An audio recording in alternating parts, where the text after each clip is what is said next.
I'm sure you're going to make it in 5 seconds. 4, 3, 2, 1. Greetings, peace, and blessings. Welcome to another edition of Revolutionary Hoodoo, New Orleans Voodoo Secrets and Recipes on YouTube Live and Blog Talk Radio. I will be forward momentarily. All is truly and indeed a blessing.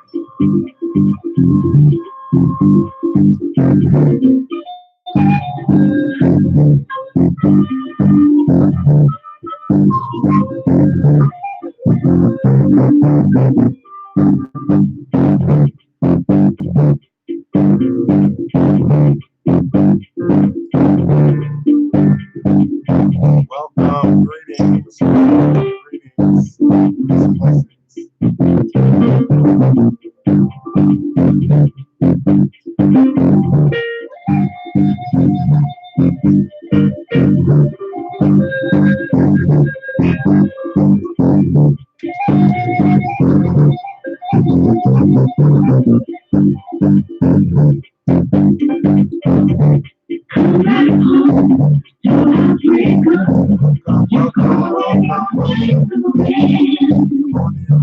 Come back home to Africa.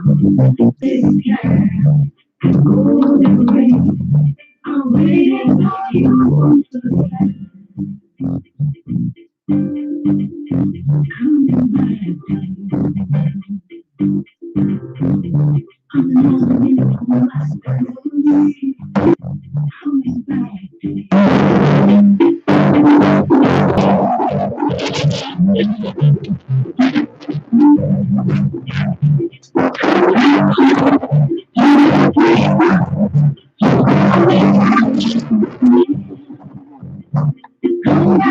home to Africa. The bag is packed. Golden ring, I'm waiting for you. Greetings. I want to remind my YouTube Live listeners music to play.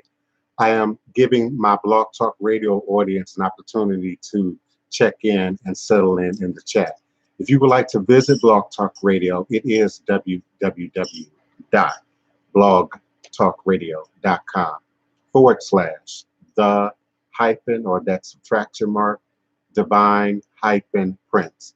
The live listening number is area code 845-277-9143. Some of my more savvier listeners are on both platforms.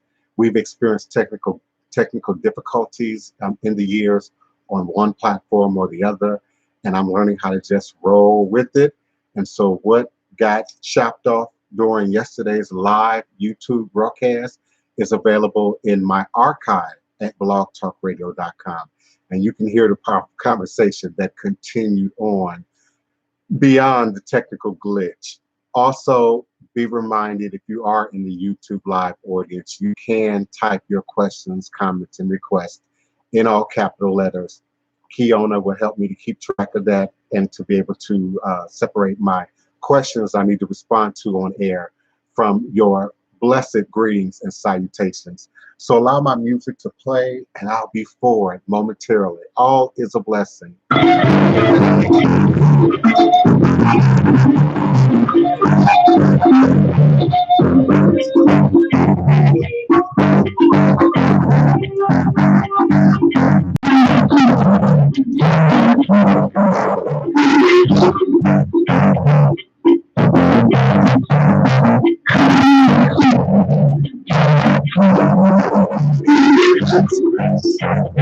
Greetings.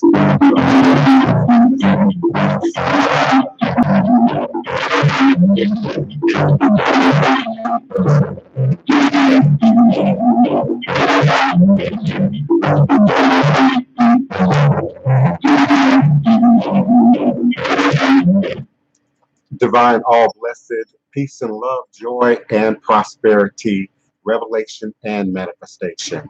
You are listening live to the Divine Prince, Pan-African spiritualist, practitioner, author, and advisor, Elagoon Oloye Hoodoo Obeah Okur, sharing with you in all things spiritual, mystical, metaphysical, cosmic, evolutionary, revolutionary, healing, and holistic from a Pan-African Hoodoo world spiritualist perspective, understanding that all is truly and indeed a blessing if you can just see beyond the veils, for it is all just an illusion and a test and one of the greatest divine mysteries of this life cycle. This is my constant prayer, my mantra, affirmation, reverberation, reiteration, and it is my ever living reality. It is crucial to the very foundation of my inner standing, my inner being, my walk, my works, and therefore my demonstration along this divine, all blessed life path and journey. And it is how I, the Divine Prince, make sense out of all that we're challenged with here in our daily existence on Mother, Father, Earth. It is my personal place of power and understanding, a place from where I begin, a place from where I realize and crystallize all my endeavors, understanding that I and I alone create and co-create my divine destiny, and I alone create and co-create my divine, all blessed reality.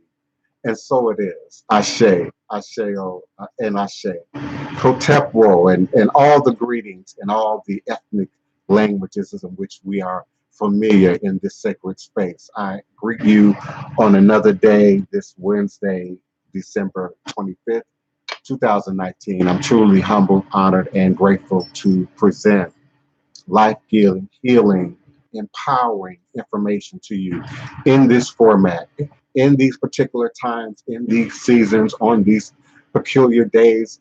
I am here for those who are with me.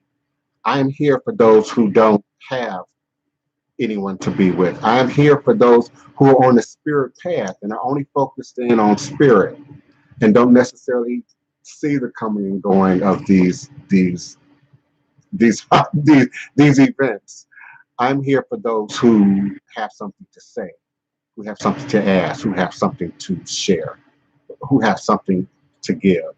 And indeed, as a servant of the ancestors, Elohim, as a servant of the Most High and the Voodoos, Oloye, Hoodoo, Obeah, Bokur, my job is to give.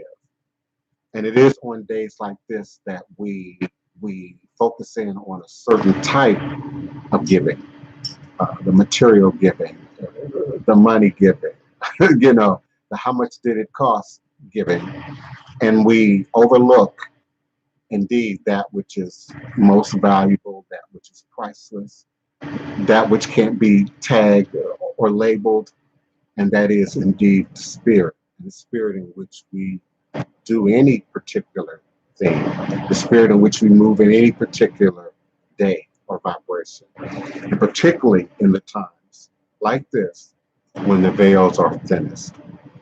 Mindful that we're going into a new moon, the last new moon of 2019, and an eclipse, the last eclipse of 2019 happens on tomorrow, 2019, December 26th. You want to have buried your year. You want to have buried your stuff. You want to have buried the things that you want to release, let go, do away with, vanish away with. Don't wait till New Year's Day. You'll be out of line with the moon, and you'll be more in line with I almost said a sun system, but an artificial system that is reflective of the sun that we operate in the West. That 365-day, 7-day a week thing is not in line with the indigenous worlds. It's not in line with many of the ritual worlds that we operate in today. Even a great deal of the Arab and the Muslim world don't operate on that calendar. Ethiopia doesn't operate on that calendar. And there are reasons for it beyond politics. There are reasons for it that are steeped in mysticism and tradition and astrology and an understanding of the sky, and ultimately an understanding of our purpose. And in days like this and times like this when jinn are pushing people to their weakness, to their lowest point, to their breaking point, to that emotional point. Something that I learned first to do. Someone powerful and great in my life taught me this. And then through application, I learned it, incorporated it, elevated it. And it's in those times when you feel the lowest that it's often the hardest to think about things outside yourself.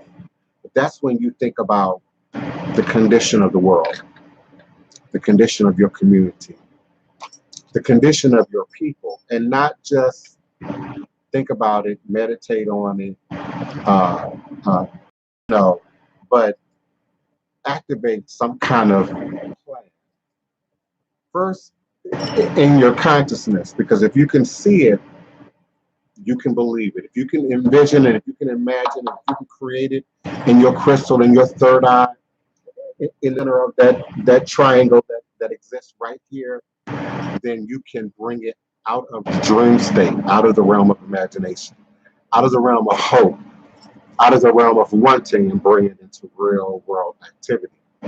Now, the kicker is we got to do the effort, the sacrifice, the homework, the work. But even in the thinking about it, and even in my thinking about what to say, what to bring, how the ancestors would use me today, a series of questions begin to bubble forth. And those questions are, what are you doing right now? Distract yourself from the problem, the challenge, the complication, the issue, the event. Yesterday I suggested, go into the bathroom if you need to, go outside if you need to, go lock yourself in the parked car if you need to.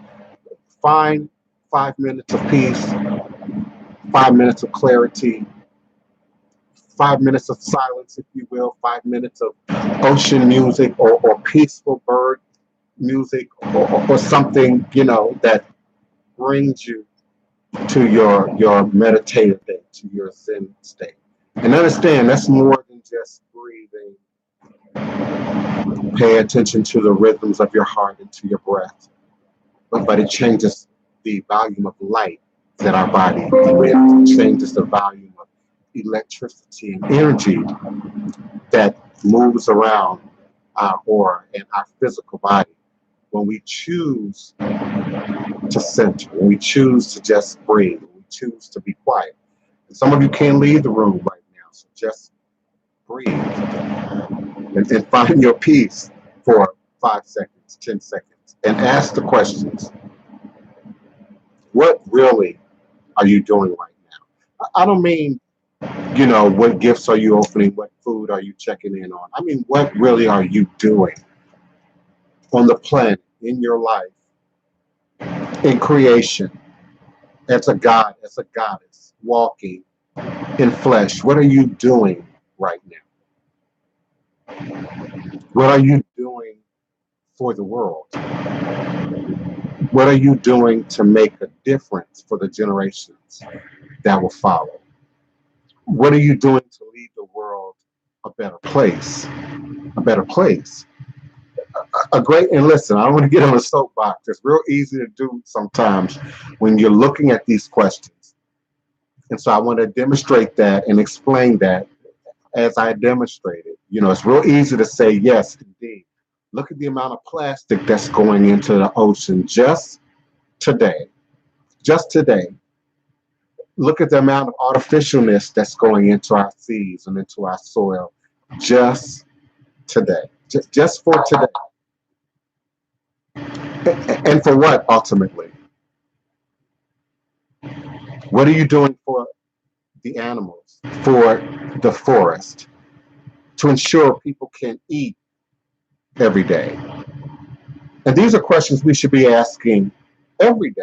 A spiritual person asks these questions every day, re-examines, re-evaluates their value to society, to creation, to the community every day. And indeed, it requires that Yoruba word, ebo, sacrifice. Not just the sacrifice that we often view that's out here, but the one that we make in here. And make for a higher purpose, a higher goal beyond just ourselves, beyond just the moment, beyond just what's temporal, beyond just what's carnal, because those things won't last. That's the law of creation. Those things will not last. Creation recycles, repeats,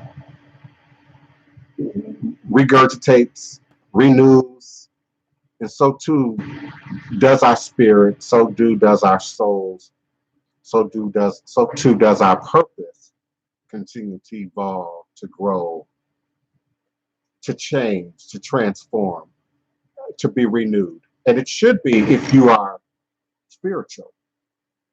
Listen, if you're not indeed spiritual and a spiritual person living a spiritual life, I'm not here to judge you. I'm not here to preach at you. This is not your message. You might find this entertaining. You might want to hear what I have to say. But I'm talking to the people who claim to be spiritual, who claim to be active in spirituality. Spirituality beyond what textbook says, beyond the teaching of it in a classroom, beyond, the Webster Dictionary definition, that which is a part of our demonstration. Because once we step outside of that, you step into the realm of ego. And my sister Wapani likes to say, my baby sister Wapani likes to say, once you step into ego from a Buddhist perspective, that's the root to all problems, to all calamities, to all urgencies and emergencies, and all the things that we sort of label, because those labeling and the urgency is often contingent on the person, the place, the thing, the scenario, the situation.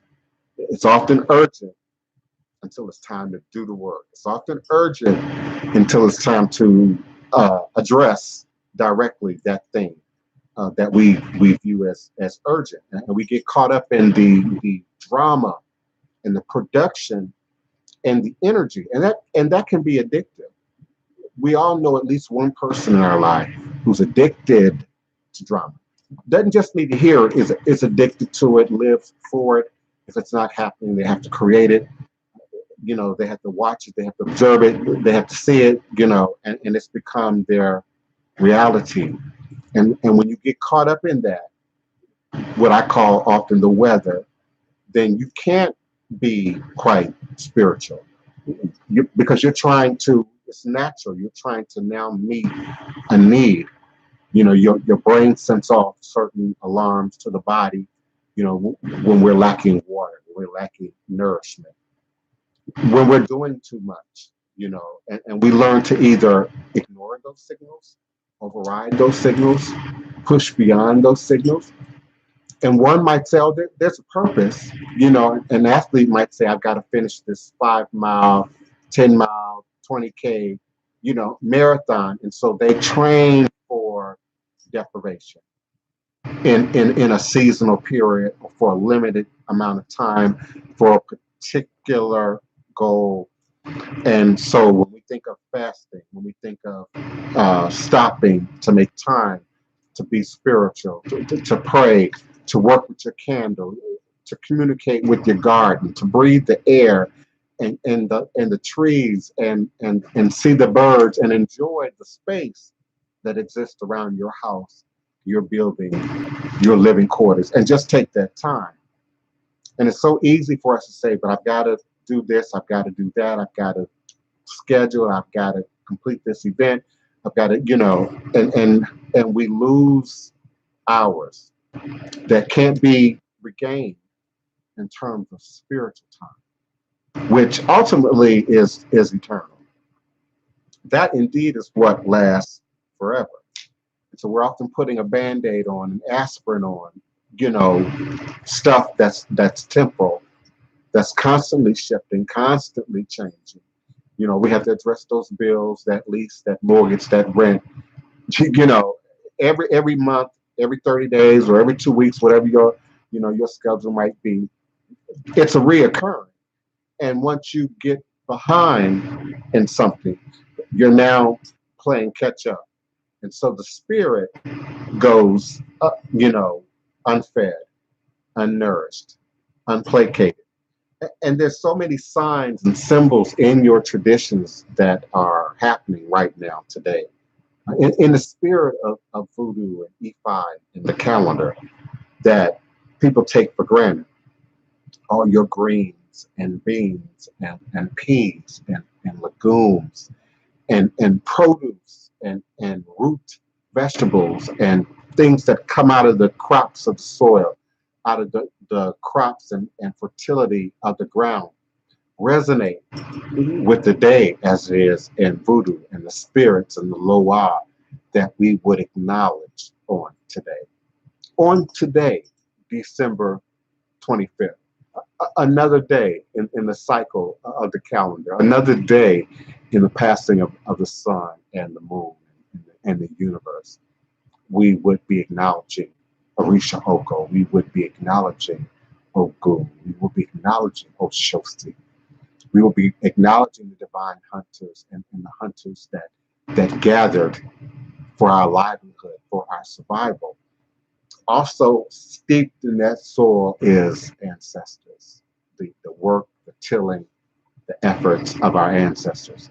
And remember a time, some of you are living that time right now. I know my family in Mississippi is. I know my family in Louisiana is living that time where they're eating produce, legumes, beans, walnuts, pecans, that they personally tilled the soil and their ancestors tilled that soil. If all of our stuff is coming from the supermarket, if all of our stuff is coming from manufacturers, we are still losing that connection with life.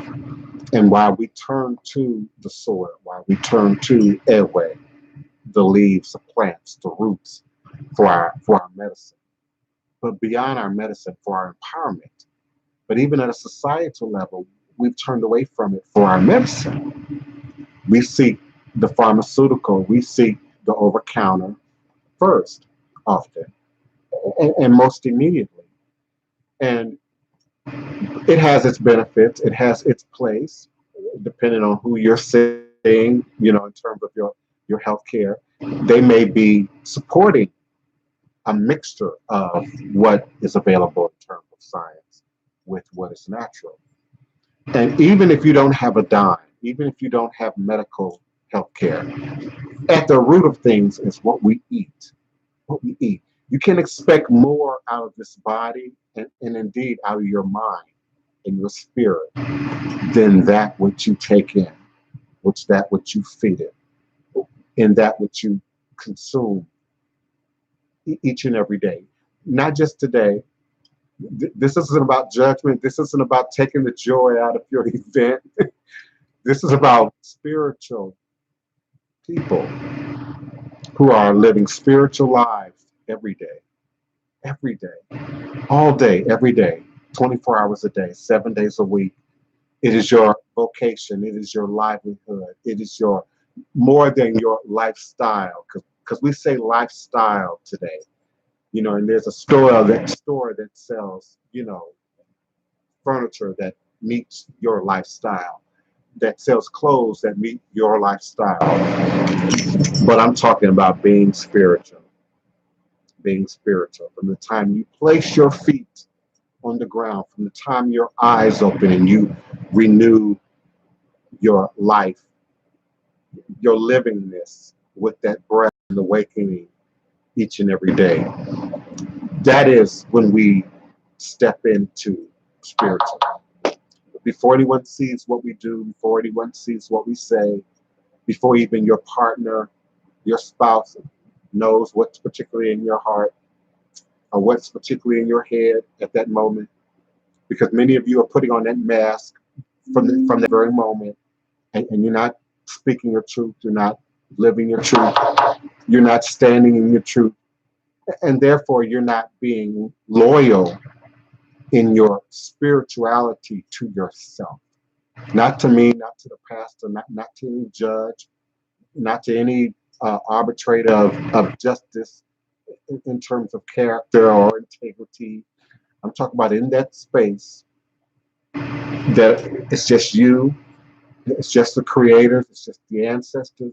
That moment, heaven forbid you don't have that moment when you wake up in the morning to connect with spirit, to think spiritual things, to think about your ancestors before you jump off into your everyday waking life. 2020 is a powerful year. Many things are going to occur in 2020. Many things will change forever in our culture, in our history, on our planet in 2020. Many things will change individually and personally for many of you under the sound of my voice going into 2020.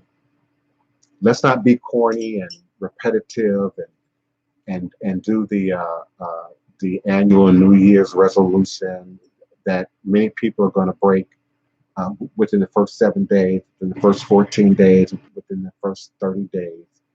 Indeed, let this be a moment, a shift of thinking, of energy, of a way of doing things.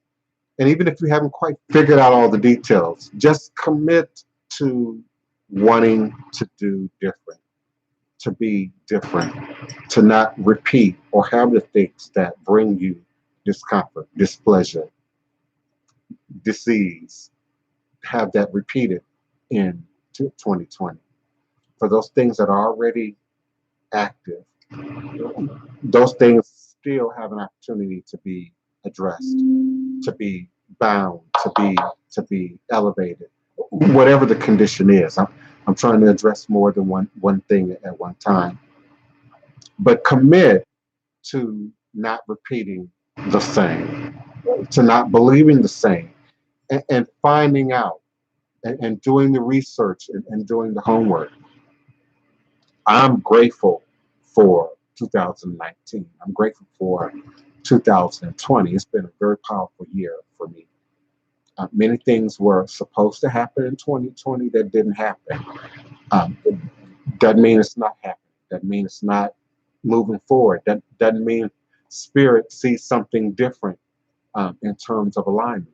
But there were so many things that did happen that will forever change how I view voodoo, how I view the power of the ancestors, how I view what I do here each and every day for you and with you, and am humbled to be in the position to encourage the continued change, the continued move away from that which is not working for us, that which many might agree has never worked for us and was sort of enforced upon us through violence, through other means. And the day that we live in now that gives us the opportunity to take charge, to take control, to take command of what we believe, what we understand. And we have a choice not to believe even the repetitive negative inner voices that each and every one of us as a human exist and carry each day. You can choose to undo that repetitive voice. You can choose to undo that programming. You can choose to undo that thing that says you can't, you don't have it, you won't make it, it's not worth the struggle, it's not worth the energy. You have the choice to undo that voice, to undo that programming. And my regular listeners know exactly what I would say next. Pull out your crystal, find your talisman if you don't already have one, and repeat the reality. First, verbally, fake it until you make it, they say. So first say it out loud, even if it isn't quite crystallized in your head yet, even if you can't hold it in your heart quite yet for long periods of time. But say it and say it again and say it again and say it again. Get in a quiet place if you have to, so your people don't think you're losing your mind. And then I want you to write it on a piece of paper. We don't write anymore. We type, we text, we gadget. But get out a pen, get out a piece of paper. You can use your gadget and type it 1,000 times the new affirmation, the new reality, the new thing, the new state of being that you want to crystallize. And make it simple. The more details you try to add to it, the more specific it is, the least opportunity for you to create a mantra or a repetitive affirmation that leaves a gap or a hole for something not to happen, for something to give you some confirmation of that negative sense of belief. So, don't say, I will hit the lotto by July 4th, you know, but you might want to say, the prosperity that I need, the prosperity that I seek, the prosperity that I desire is coming to me right now in this divine moment in time space. And indeed, that which you need, that what you want, that what you desire is absolutely coming to you right now in this divine moment in time space. And it's contingent on multiple layers of dimensional space. Of course, what we do, the activities of what people around us do, the weather, literally and figuratively, you know. Uh, if the Most High and the ancestors don't call us home and allow us to breathe in the next moment, in the next day, in the next space. And so when we get into those details, it's too many opportunities for us to start detouring. First in your thought, because you first have that inner doubt or that inner sense of belief about something. So you want to create the mantra, you want to create or recreate the reality that's clear, that's consistent, that's doable, and that supports the thing that you most seek, that you most desire, particularly in these times when the veils are thinnest. If you have questions or comments, please do type them in all capital letters for me in the chat so that myself and Kiona can see them and acknowledge them and separate them from all the other lovely conversation that's going on, as well as in my chat room in Blog Talk Radio. I'm grateful for my callers and chat members who've come and gone, and those who remain and stay in the Blog Talk Radio platform at 845-277-9143.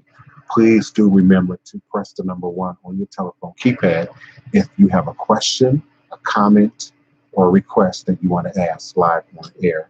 Otherwise, I will assume that my Blog Talk Radio listeners are just listening. So press the number 1 that sort of raises your hand for me virtually and lets me know that you have a question, comment, or request. I'm grateful for anyone in the room. I'm grateful for those who've come and gone in the room. I'm grateful for those who've taken a moment on this day, whatever this day is for you and with you, to stop in to Hoodoo, New Orleans Voodoo Secrets and Recipes for another episode of this revolutionary, powerful information. Another opportunity for us to acknowledge our ancestors. And indeed, I would pray. I hope y'all got that antique plate out. Y'all got that white plate. Y'all got that space set for the ancestors. I know my godchildren, my clients have a shrine, have an altar, have a space, and they have a plate. And some of you all have more than one plate.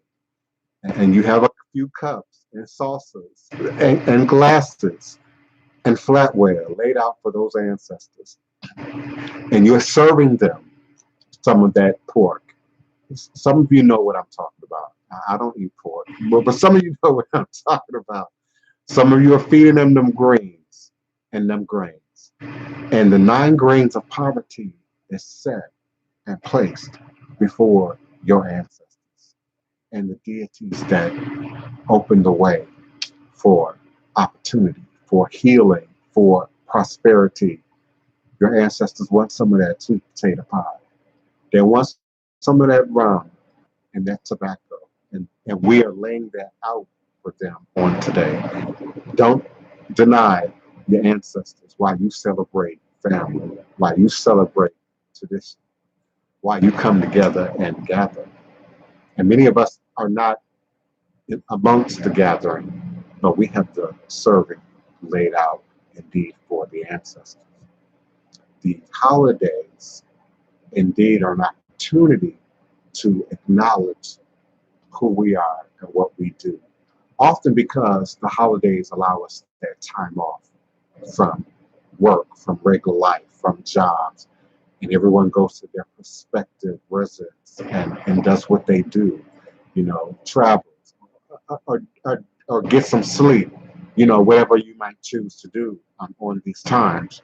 But take time out for self, and in acknowledging ancestors, I acknowledge self. In acknowledging ancestors, I acknowledge the future, both the past and the future. And it all exists only in the here and now because we have consciousness in the here and now. We have mobility in and out of interdimensional space, in and out of the past, present, and the future. For indeed, it's all laid down right now. The Christmas of 2019 is being laid down right now. And so with each moment, with each turning of the head, with each movement, we're laying down that proverbial past, that thing we will call the past. But we're also laying down future. And so we acknowledge at the crossroads with Papa Legba, with Eshu, with Elegua, with all the Akan. And forgive me for not always going through the list of Akan deities and Fan deities. We all know that there's more than just the Yoruba language and the Haitian Voodoo language and some of the generic botanical language that we all use. And so we encourage DNA, we encourage lineage, particularly now, particularly on days like this. If you haven't, stop now, get out your gadget, get on your laptop, order that DNA test. I don't care what service you use a service that we've used, use a service that we haven't used, and then bring us that information, enlighten us, educate us about how the various services that are cropping up, that are now available to us. Let us know how they work. I know there's some sites like African Ancestry that are a little more expensive. And so just based on price, many people aren't using some of the more expensive services. Some of you are. Let us know. Bring that information back to us. Let us know how those sites are set up. Let us know how you participate in those sites. Just as we share Ancestry.com, 23andMe, and some of the other sites that are a little bit more available. This is the time. They're offering all kind of crazy discounts. They're offering all kind of 2-for-1s. Buy one for yourself and your mother. Buy one for yourself and your father. Remember, you have a paternal lineage and a maternal lineage. And so you need to make sense of that. Not every site makes that easy to see or to map out right away. If you don't know what to look for, if you don't understand how the sequencing works. There are some sites that make that easier for you to do, but you still need sample. You still need DNA from both sides of your family. Now, when you take a test, you're getting a sample from both sides of your family. But to separate it, you now need one from your mom or your mom's side of the family, from your dad or your dad's side of the family. And so in the case where you don't know one or both of your parents, or you're adopted, or you don't know all of your family, that's a little bit more complicated for you, but not impossible. There indeed are people in your family that are already participating in these sites. You just don't know that yet. You just don't know who they are yet.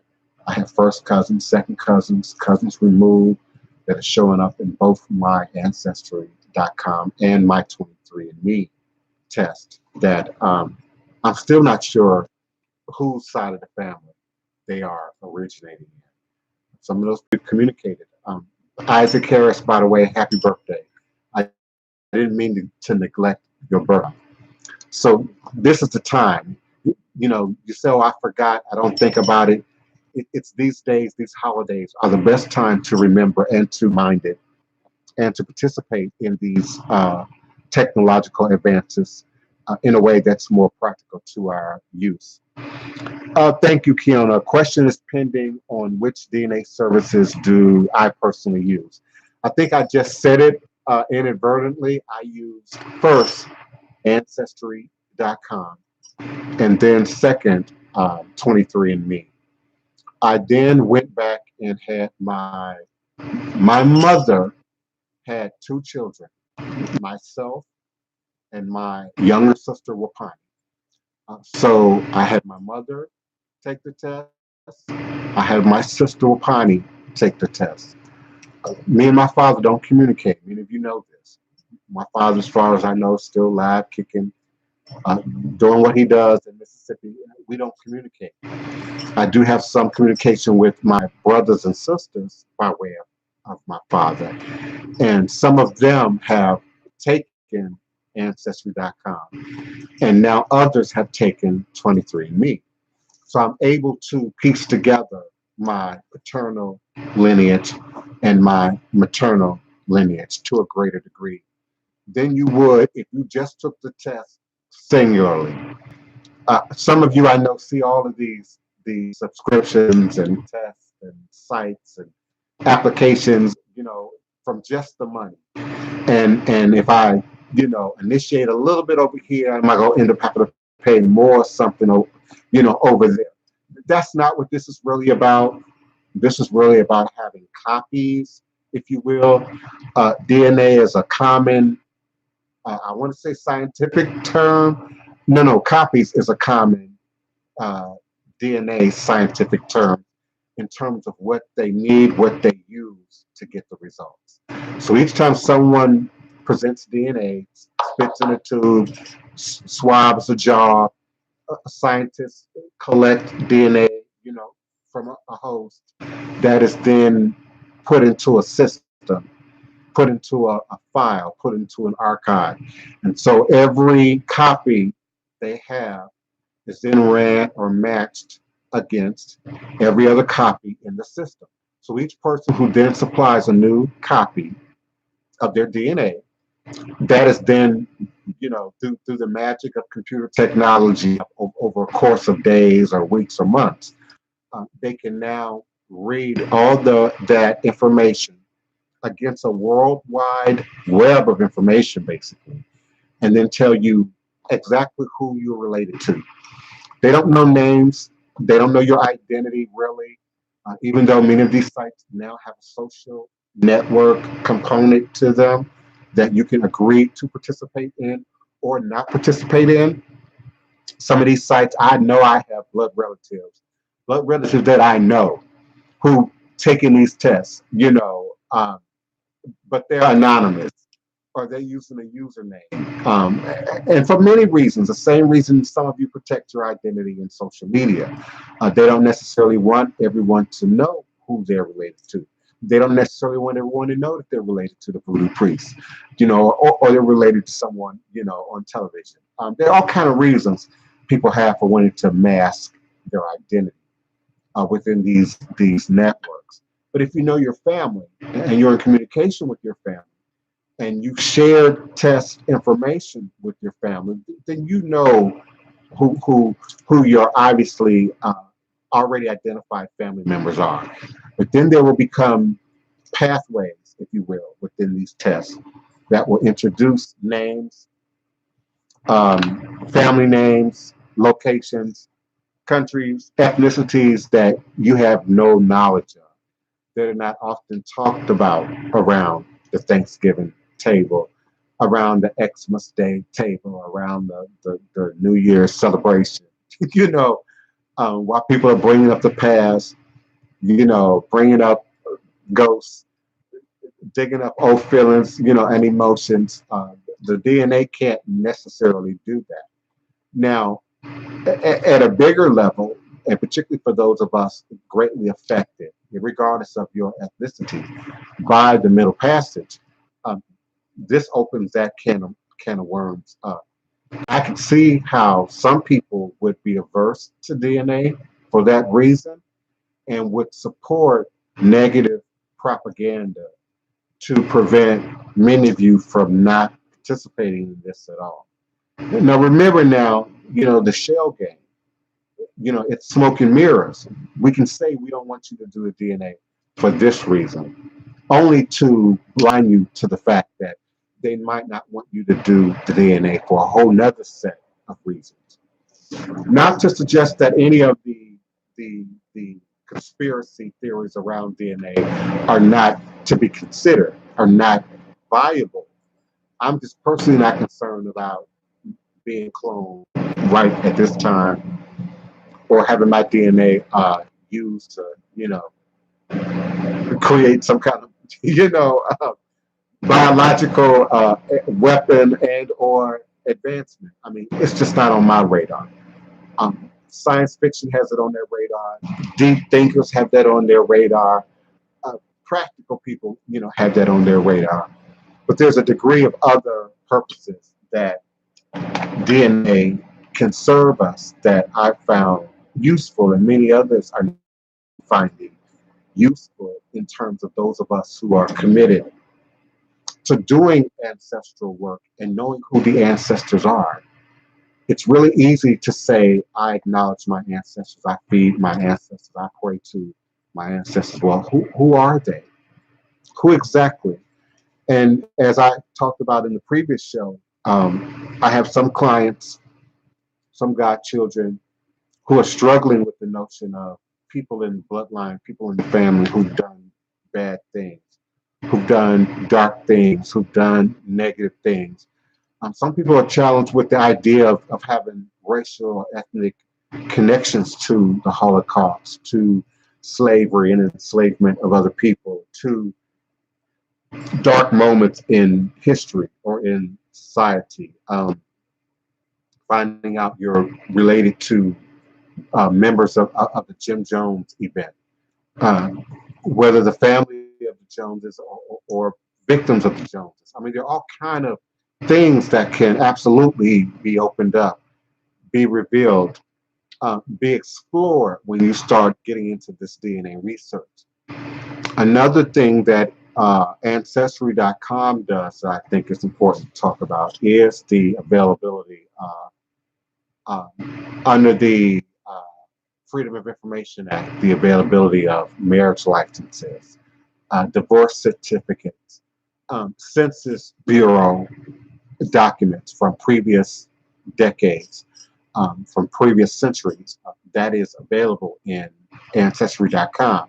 So as you go in and do your DNA, and other family members do their DNA, and some people will type in their family tree and enter information, and the bots, if you will, that troll the web, gather information and piece information together.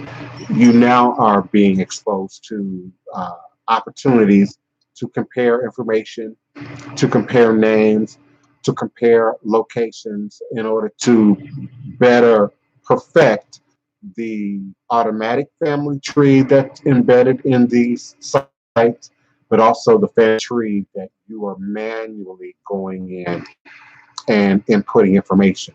People can input bad information. I've had it happen. I've had it happen on my mother's side among the Savages. There's an issue with my grandmother having been married 4 times. There's an issue with my biological great grandfather on my mother's side having been married more than one time and having multiple children. So naturally, the family trees are screwed up. Some people don't know who all my grandmother's sisters are by name and how to spell their names, even though you are now part of the Savage clan, if you will. Even you are now connected somehow to Walter Savage and the many other branches. I'm not going to start naming off everybody that connects to that story, to that saga of who Walter Harris, Detroit, Michigan is. I want to remind you, because there are people on the phone lines in Blog Talk Radio. If you have something to say, please press the number 1 on your. So there's really no way of dial tone or dial pad, I should say. So I appreciate your listening. I appreciate everyone. But if you have a question, comment, or request, press the number 1 so your hand raises for me, and I will unmute your mic. I also am appreciative of my live YouTube audience. Do type in capital letters your questions, comments, request in all capital letters so that I can respond. Um, yes, Kiona, we have to make a difference. It's really easy in this culture, in this society, in this dispensation, in this season, to be negative. We hear negative, we see negative. Our entertainment is now geared to some degree around the negative. We're conditioned to violence to some degree. We're conditioned to negative events. We're conditioned to the next tragic story, to the next breaking news. Your breaking news is interrupting my Wendy Williams. Your breaking news is interrupting my Jerry Springer. Your breaking news is interrupting my, Atlanta Housewives. Your breaking news is interrupting my football game, my basketball game, whatever it is. And so we think we are in full control of our heads. We think we've had that one or two live tets and we good. We've done that Ibori, and we think we all set now for life. But really, your head, your consciousness, and indeed your body. We use the body, the macrocosm, to mirror the microcosm, the outer to mirror what's inner. So you cleanse your body from head to toe, every crevice. I would hope and pray, including your mouth. Your dental condition can affect your heart, your arteries, plaque movement in your body. So indeed, if your spiritual heart ain't right, if your head is not right, you're not fully functioning at the spirit level. Thank you for the question marks, Kiana. That often helps me to cue in. Do we carry more of mother or father's DNA? Okay, now, Kiana, you like to ask stuff and then get personal. We carry DNA from both mother and father. Now, this is a good question because it's in line with what I was saying before I leaned in to read your question in terms of feeding and acknowledging all ancestors. Because I'm often confronted with the problem of my father's side of the family or my mother's side of the family. And so you can't be whole, even at the physical level, which is why, when you go into the doctor, the clinic, the physician, the specialist, they want to know as much to your ability, your father's medical history and your father's side of the family's medical history and your mother's medical history and your mother's family's medical history. They can't be separated out physically, biologically, at the DNA level, in that DNA Jacob's ladder, in that chain. And so they can't be separated out at the spirit level. You have to, I'm leaning in to see what words you use. You said interested. Okay, you don't have to be quote unquote interested in your father's DNA information, but indeed it is relevant to who you are as a whole person. And so when we look at that, take it outside of the personal, take it outside of the realm of, I'm talking or responding to Kiona. When you're doing your ancestral work, you have to look at both sides. Now, part of the complication that is being self-created is, I'm not asking anyone to focus in on a particular person. I don't zero in necessarily on my father a whole lot when I'm doing ancestral work, unless I'm dealing with a challenge, a block, complication, a memory, a thought form. These energies, these thought forms still rise up, Kiana, still come to the surface. And so it has to be sent somewhere. Just like the story of the Bay of Pigs, it has to be sent somewhere. These jinn, this energy has to be sent somewhere. And you have to consciously decide to do it. Also, there's that element People say, well, you don't forgive for the other folk, you forgive for yourself. And what I'm going to say right now is not necessarily about forgiveness. It's about the application of energy. Wanting to clear that energy from yourself. Separate yourself from that energy so that it doesn't continue to do you harm, to create a block, to further a generational curse, whatever the outcome might be. In your ancestral work, you got to deal with that. Ogu has got to take a machete to that. That has got to be placed in the cauldron pot. That has to be burned. That has to be consumed. Ebo has to be offered for that. Blood is spilt for that, figuratively and literally, and there are many ways to look at that. So each time that is not addressed and blood is spilt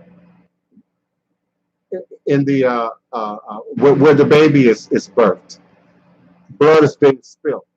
And so that which you push away, which you choose not to see, which you choose not to deal with on the ritual space, shows up again for you to fight yet another day. And it then can show up in a new mask, in a new form. Jinn can be shooed away, not banished, but shooed away, only to return.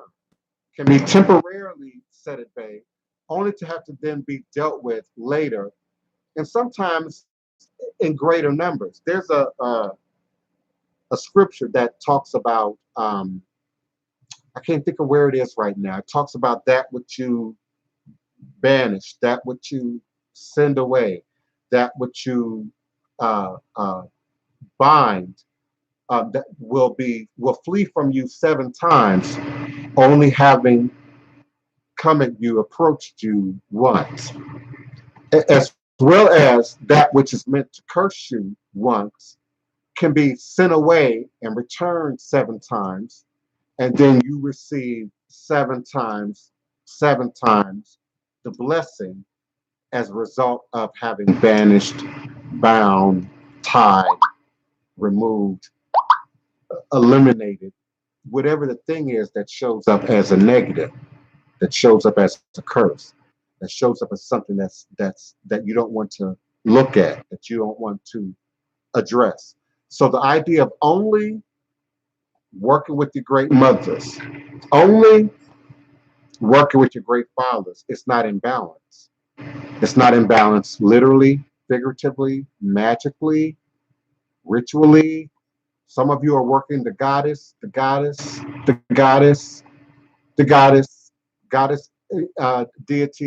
goddess Orishas, goddess Lowas, and you're not acknowledging the balance.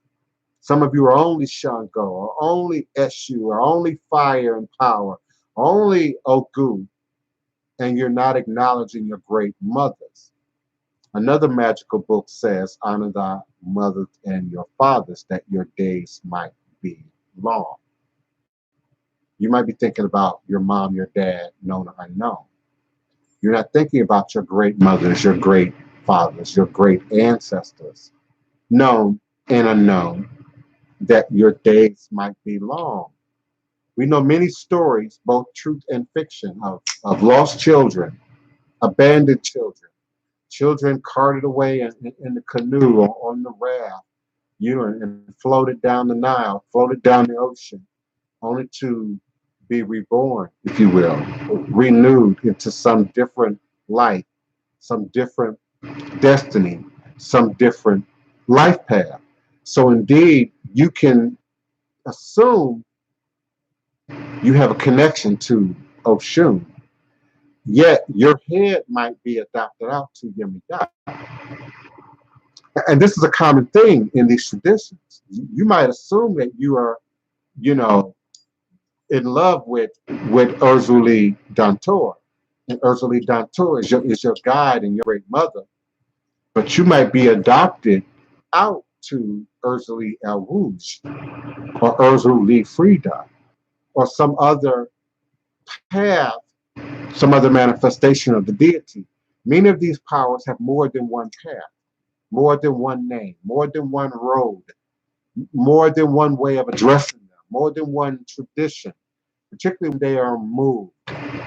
Legba, as an example, moved from West Africa, where he was already diverse, dispersed, showing up, manifesting as many things to many people, with many eyes, with many legs, with many arms, and then carted across the waters by way of Middle Passage to the New World, and now integrated with indigenous people, original people, now integrated with Africans, now displaced, now imprisoned, now enslaved in new lands.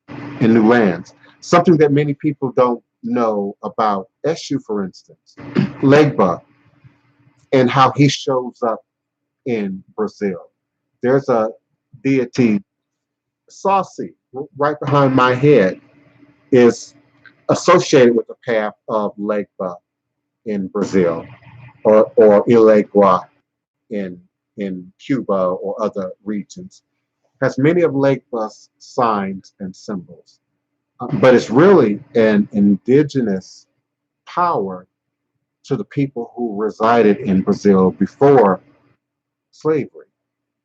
He has been painted black and has been given African qualities by the Africans who then married into, embraced into, and spiritually married into the indigenous culture and people that existed in Brazil, with the knowledge of Orisha, of Loa, of Voodoos, of deities that would have carried with them through the Middle Passage.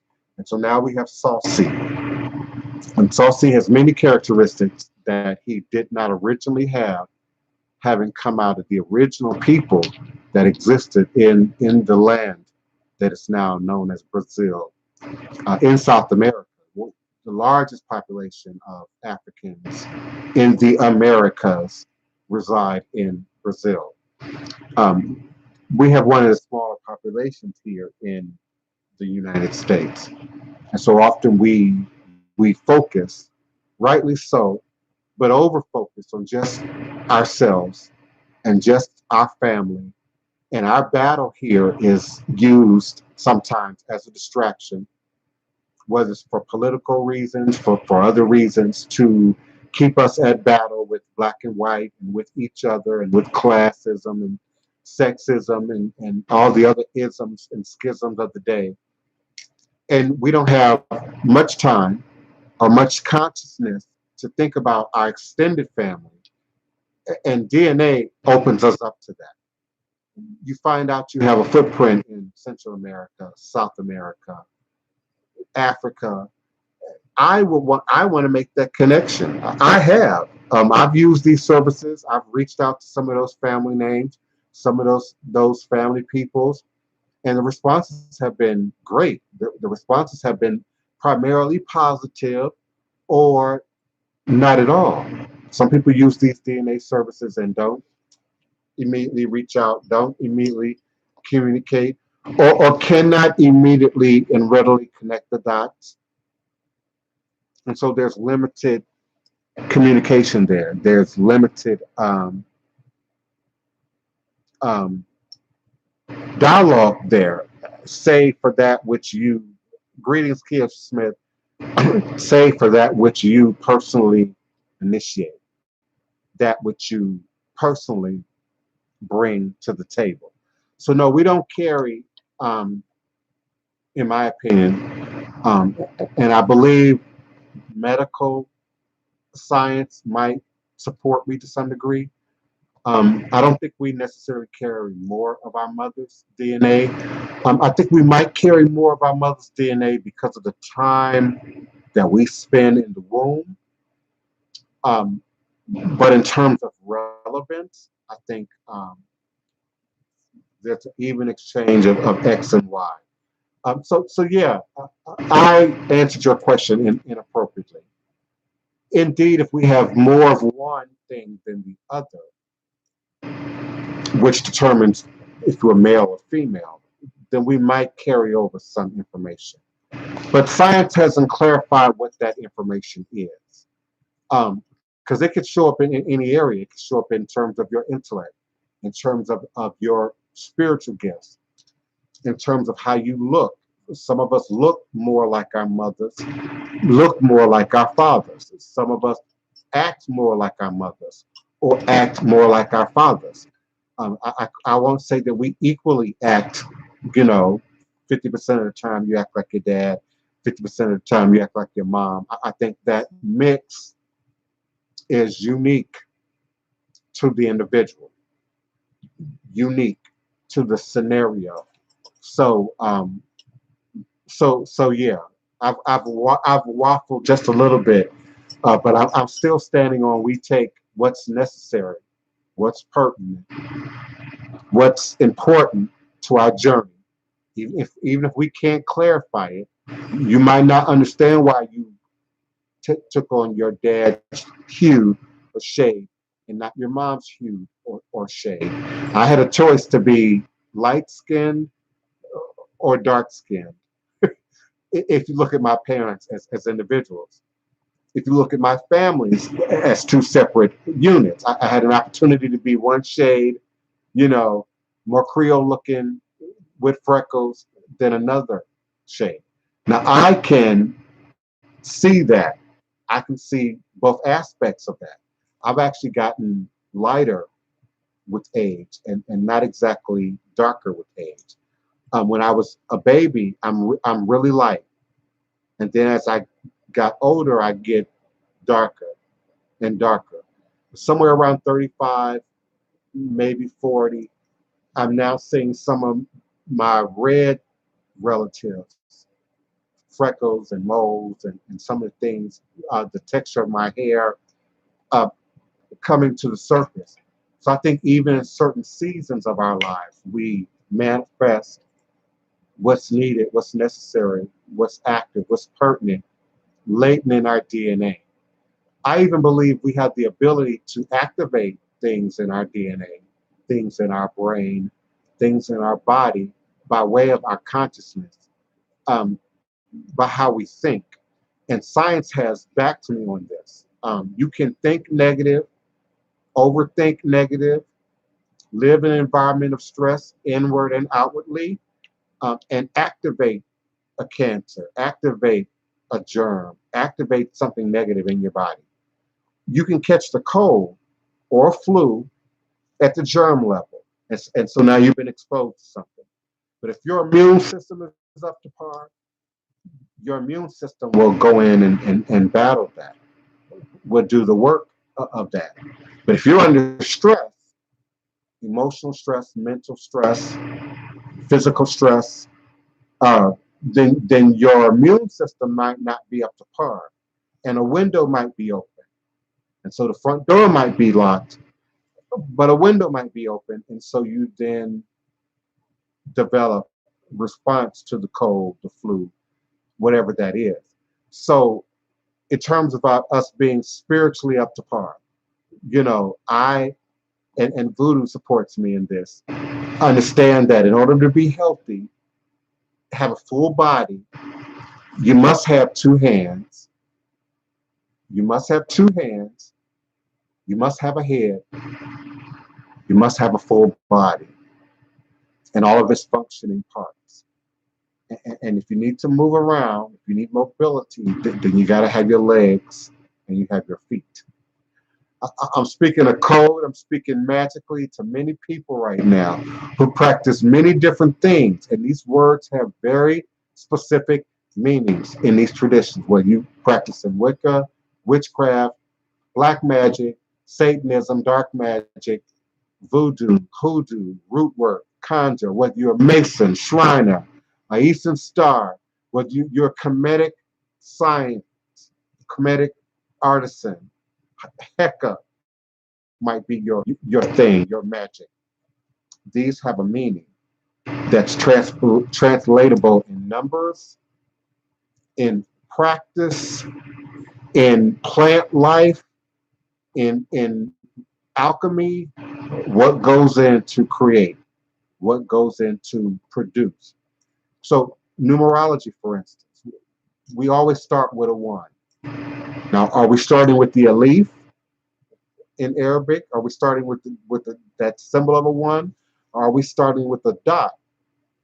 If we're looking at biology, atoms, molecules, we might be looking at a dot, a point in time and space. And then it is said that biologically, that molecule uh, divides, separates, creates two, and then creates four, and then creates six, and so on. So in numerology, we're taking a different route. We often take a linear route as opposed to a crystallized three, four, fifth, six dimensional understanding, which would be the dot, the sphere. The circle is two dimensional, it's on paper. Two lines or two dots on paper is two dimensional. But once we bring that into geometry, shapes, three dimensional, four dimensional, five dimensional, then your numerology has to be stepped up to divine numerology. So two is a defensive number in divine numerology. It's a representative of two things coming together to defend, protect, support. It's the building blocks to building, but you now need the third component to now start building solid forms, to now start building geometry, to now start creating things in the spirit realm that ultimately are going to have real world application, real world manifestation. So you got to consider both aspects of your lineage, not from a dot or a point in time and space. Not always. There will be times you'll think of your mom, your dad, you'll think of your grandparents. I invite you, particularly if you don't know them, to do that. Sit, meditate, think of your mom's grandparents. Think of your dad's grandparents.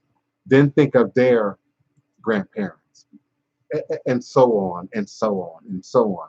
And as you gather from your DNA results, Ancestry, 23andMe, whichever service that you're using, you'll now have more information to validate what you're seeing, what you're experiencing, what's going on in your dreams, what's going on as you do your ancestral work, what's going on as you placate them and ask them to get involved.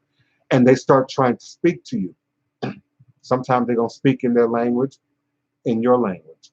Sometimes they're going to speak in symbolism. Sometimes they're going to speak through a dream. Sometimes it will be through a vision. Sometimes it will come through nature. And nature can speak in numerology. Nature can speak in symbology. Nature can speak in various ways to us directly. I can teach a whole course just on how nature and divination work together. The clouds can speak to us. The stars speak to us. Movement of bodies in space speak to us. And it too is a form of divination. Have I used GED Mac service? No, beloved Orisha, I've never even heard of it. So even if I mispronounced it, it's because of my unfamiliarity with that service. I've only used 23andMe and Ancestry.com. If you have, please email me, connect with me at DivinePrince, DivinePrince at houseofthedivineprince.com, or hit me up first in social media, and then I'll relay that email address back at you. I'd really appreciate seeing it, knowing what your experience is with it, knowing what it looks like from the inside, even if you can just explain to me what it says, what's available, how you can use it. I did something with it once upon a time with one of my godchildren, maybe 2 or 3 years back, but I can't remember exactly what that was. It was something from my ancestry.com that she asked me to just enter in a search through GED service. And we were trying to connect the dots about something.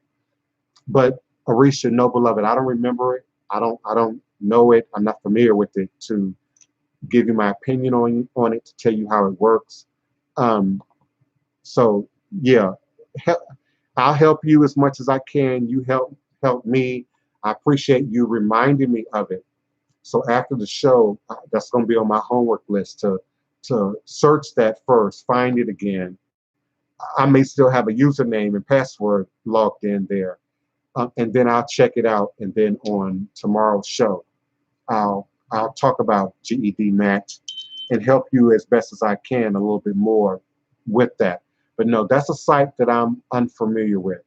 And if any of my listeners on either platform right now, uh, YouTube Live or Blog Talk Radio, have any familiarity with GED Match, please help us out with that.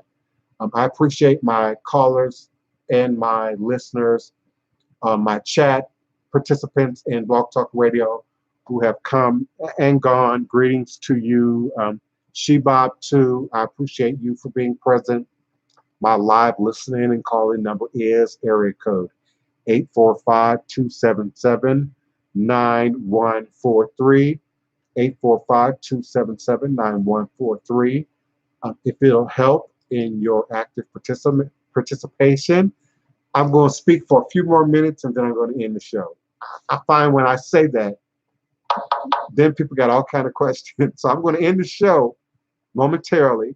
I'm going to have me some Patti LaBelle sweet potato pie and cook me up some of, the victuals that I have going on here at my place. And I'm going to greet you again on the next day, on the new moon, which will be tomorrow.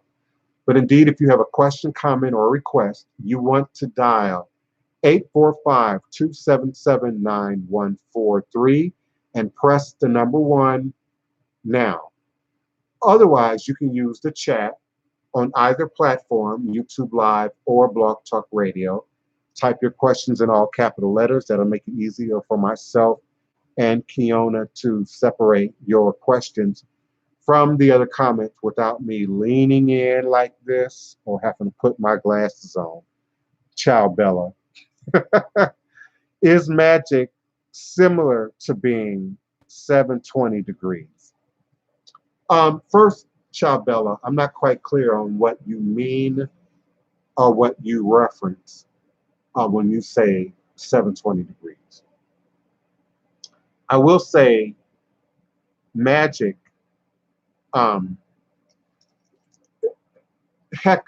as the Kemetic people, the ancient Egyptians called it, is an act of utilizing nature and the forces of nature to create change, to see visions, to get information, communication directly from the spirit realm.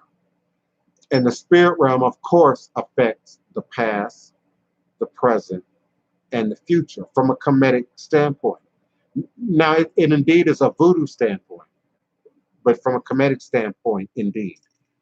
So magic in and of itself is the ability to use nature and the laws of nature, the forces of nature, the products of nature to create and recreate a reality that mirrors what we desire, what we seek, what's often in our best interest. And that should be what's of our higher good, what's of our best interest. But if we separate the spirit realm and the powers of the spirit realm from humanity, personality, individuality, which then can introduce greed, lust, ego into the mix.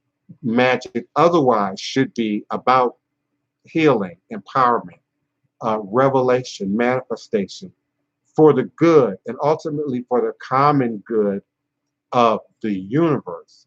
When we look at magic from an ancient Egyptian perspective, It's not just about protecting the livelihood of the pharaoh, protecting the livelihood of the queen, protecting the livelihood of the scribe or the individual of wealth who's being buried sort of with all this magical stuff, but it's also for the survival of information, of energy, so that life can sort of be renewed, regenerate, regenerated in a way that, again, mirrors our self-interest, what's in our best interest, but often, if you're talking about magic, through our own prism.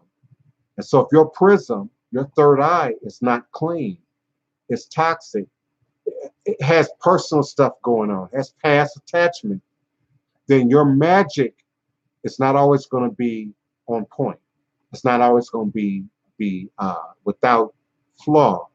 That doesn't mean that you can't produce flawless magic, but now you're leaning on your ancestors. Now you're leaning on your guides.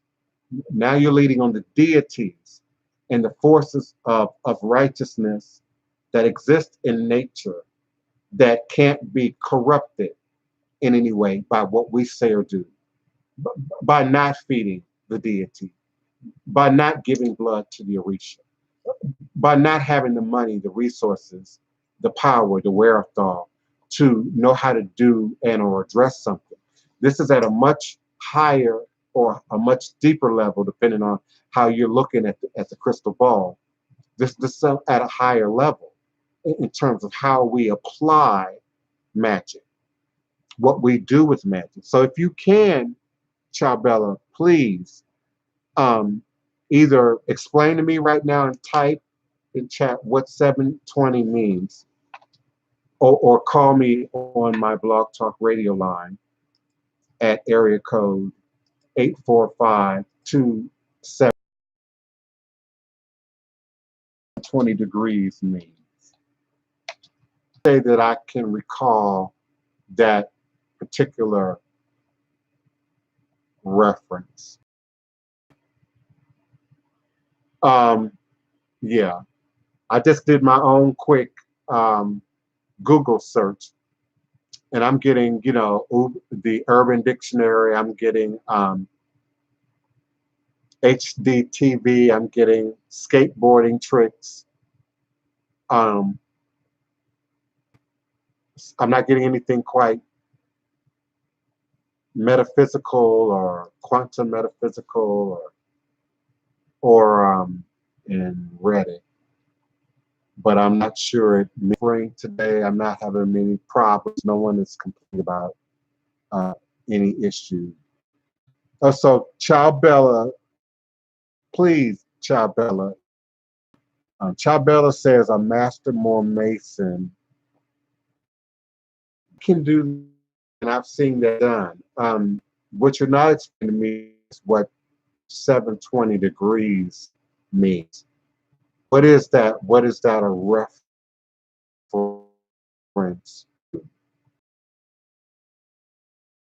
A moment of buffering after I said we had no buffering. So, child, explain the meaning behind.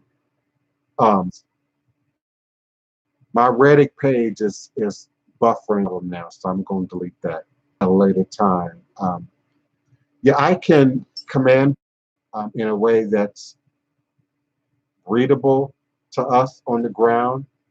I can communicate with nature and with other animals and other insects and other life forms in nature and have them communicate directly a message. There are many fairy tales and childhood stories that talk about animals and nature communicating with humanity. Indeed, if we look at African stories, African legends, African myths, African creation stories, we see talking elephants and talking gorillas and talking animals and talking leopards and trees and nature communicating directly with us. There are many legends as to why that does not happen directly for us today. But we can still communicate by numbers often. And so animals will often communicate through numerology and through movement of numbers in a way that um, can be a form of divination. I'm not sure right now what you're saying in terms of more science. Um, I'm not particularly referencing more science. I thought I read somewhere you said a more Mason deemed the sun made birds sing, but I'm not a of more science at all. I'm familiar with and aware with many of the elements that science. Um, and let me be clear, because I'm on air and I don't want this to appear as shade. But many of the elements of what I know and what I'm aware of as it relates to more science come from other practices, come from other traditions. So, perspective, um, some of what I say, some of what I do, some of the math that I perform, some of the designs that I draw, um, people who practice many traditions, who have many degrees of knowledge and information, find a familiarity with, find a connection to. But more science is one of the paths that I did not personally step into. I've been a part of other movements, other societies, other unspoken traditions that more science members actively participate in and have showed up in. And so there's always going to be that comparison of knowledge, that comparison of math, that comparison of astronomy and astrology. Um, but it doesn't necessarily mean that any particular person is initiated into or actively practicing or participating in more science or any other tradition. I claim and stand solely on voodoo in my life and particularly with here in this platform. So I hope I'm reading Child Belly your questions correctly. No, I'm not a participant in more science, nor have I ever been. But I am familiar to a great deal, to a great degree with some of their information, some of what's taught there, discussed in those walls, shared in that space. And I think it's also fair to say, with all due respect, that they, like many other movements, have been maligned in the media and in social media. Things have been attributed to more science that are not more science. Just like things have been attributed to Nuwabians and Dr. York that are not Nuwabian or Dr. York, or even true specifically to their story, or even to the truths that we know now about this story. These movements of the 70s and the 60s become legendary unto themselves, and new generations find these books, find this information, come up with their own ideas, come up with their own dissertations, add their own elements to them, and then some of the water gets mixed up with the wine. Some of the truth gets mixed up with not just a fiction, but the propaganda of these great people, movements, traditions, practices, etc. Much of what we see today of many of these movements grew out of much older movements that you don't hear talked about, like the Ansuru. We would know incense and body oil if it weren't for the Ansuru. Some of you in my audience know are old enough to know the Ansuru. The Ansuru were around in the 50s, 60s, and sort of disappeared moving into the 70s.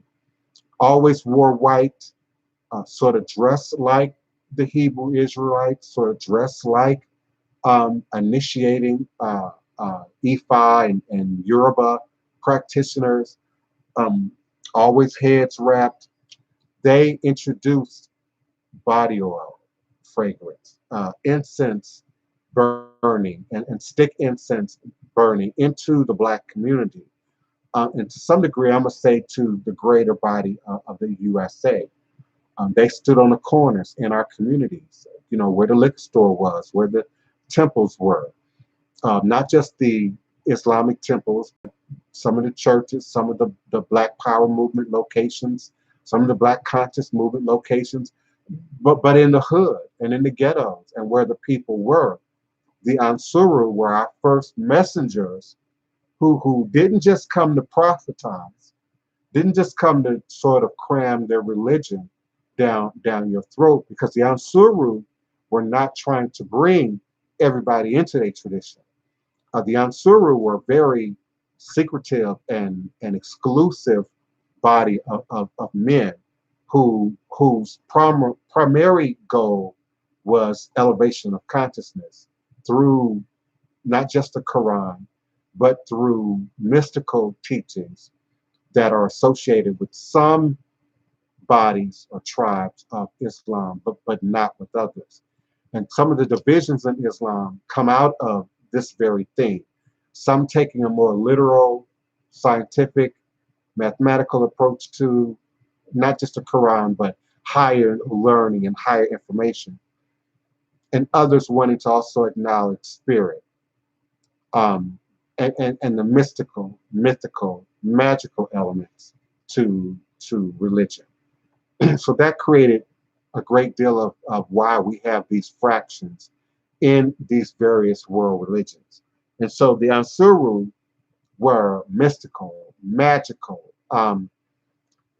were vegan and vegetarian before anybody really knew what that was. Separated, lived separate, based on sexes. The men were separated from society, were separate from women to a great degree.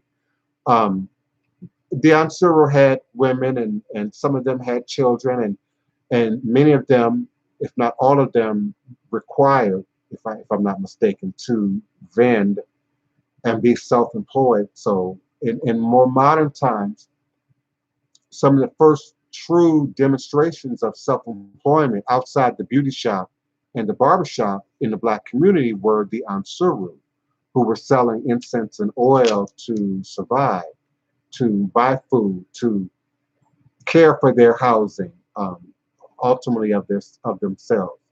And it's said, though that's legendary too, that the Ansuru eventually bought land in upstate New York and may have disappeared off into some rural area. I'm not sure, or if they separated and became immersed into other traditions.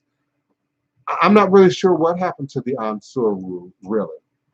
It was by way of the Ansuru that I first became knowledgeable of who Dr. York was at all. And Dr. York was known at that time by a completely different name. There were comic books that the Ansuru began. I can't remember if they sold them or if they gave them away. But they were colorful, artistic, detailed Black comic books that had Hebrew history illustrated, Bible history illustrated, Egyptian history illustrated, African history illustrated, and it had great Mansa Musa and great leaders and Nzinga and great people illustrated in the book, not just in words, but in colorful, detailed pictures. I still don't know to this day who did that, who drew that, who wrote that up. And very few copies of that even still exist in the community today. That's what I knew of. And somewhere in the 80s, there was this great change. And then going into the 90s, there was this great event known as the Freaknik. Some of you remember the Freaknik that was held in Atlanta every year. Great collegiate Black, youth, middle class event. And so everybody, a little bit of everybody would be there, from the highs to the lows, would be at Freaknik. And it was there that I became in more personal hands-on contact with Dr. York, many of the followers of his movement. And now even today, it has evolved into new things, new faces, new groups. And I'm still to some degree in communication and relationship with some of those people. So I'm not even sure exactly how and where the whole Moors and more science thing began, other than the internet, Bing, not Bing, Ning, Ning, which was a social network where people could go in and actually create websites and URLs. Uh, all of us could, in whatever name and whatever imagery, and apply whatever HTML you wanted. And ultimately, it was going to be a subscription site, and it was free in the beginning. 6 months maybe. Correct me if I'm wrong. Ning was free before they decided that everyone had to pay, to sort of maintain these sites. And then Ning quickly fell out of favor, and many of these groups dissolved again. And the next thing I remember hearing was Dr. York being arrested, the compound being invaded, um, things being carted away, sold away, and then people being scattered about. And in the mid to late 1990s, I had the privilege of working with some of those people who were scattered about. And many of them had evidence of psychic attacks, spiritual attacks, alien technologies, um, showing up as mental health, physical health imbalances, spiritual health imbalances, all sorts of things. And it was sort of a free for all, not just for our community, but in my opinion, for the city of Atlanta.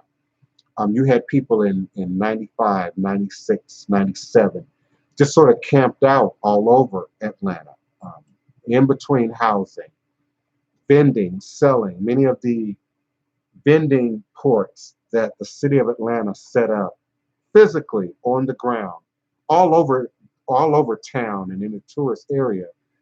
The vendors, the Rastas, the African, the nationalists, the hand craftsmen had completely taken over. And the city had to bring some kind of order to that. People were just setting up wherever you wanted. Of course, money, taxes wasn't making it back to the city. People would sell. They might sell in one place for a certain amount of time. They might move around. And then there was a point where Atlanta cracked down on that. In my opinion, they cracked down on it by getting rid of Freaknik.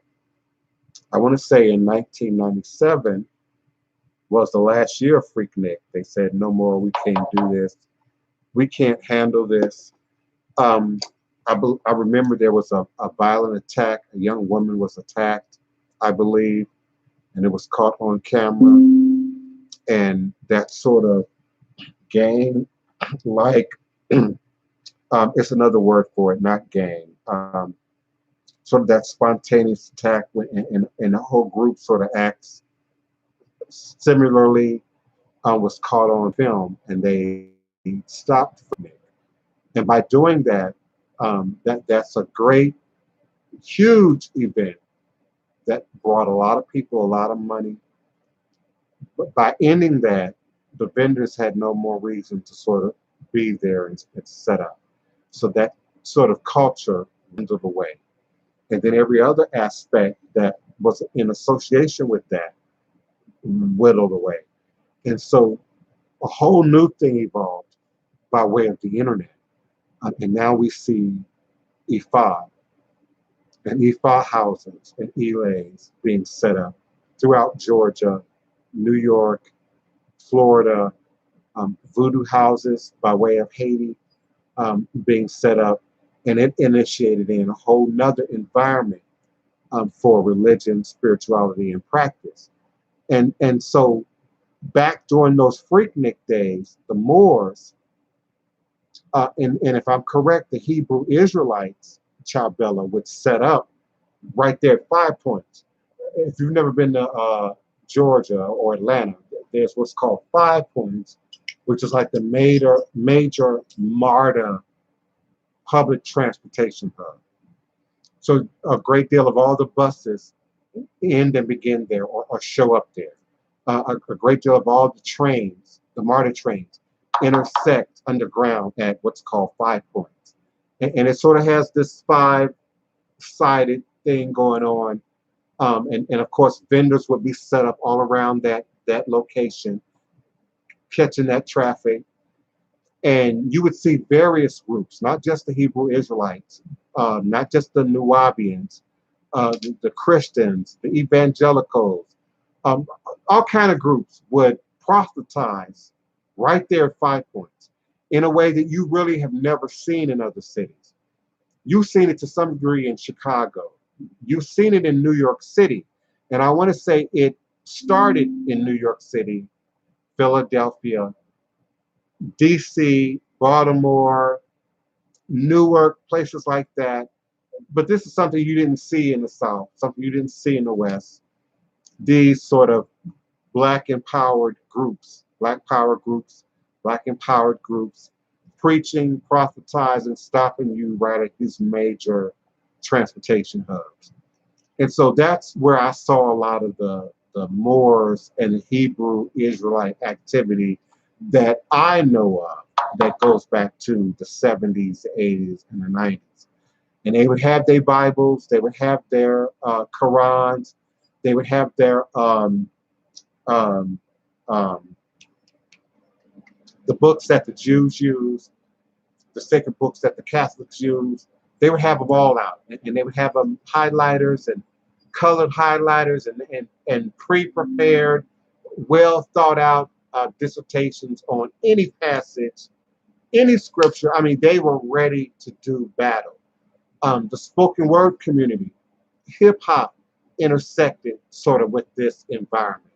Um, this might be a surprise. The blunt culture. You've heard me talk about the blunt culture and industry targeting Black children, Hispanic children, Asian children, white children of a younger age, because the statistics, this is real math, we're demonstrating that we started smoking at a younger age. So the blunt culture, by way of hip hop, videos, everybody's rolling, rapping, and now everybody's rolling, rapping. And so all of this sort of intersected, in my opinion, with Atlanta, with Freaknik, with the 1990s, the early 1990s, with culture, with the resurgence of Ifa, Yoruba, Voodoo, and interest in traditional African-based religious systems. Akan, to some degree, even though Akan, in my opinion, still hasn't seen the notoriety and the reach and the heyday of the Yoruba people.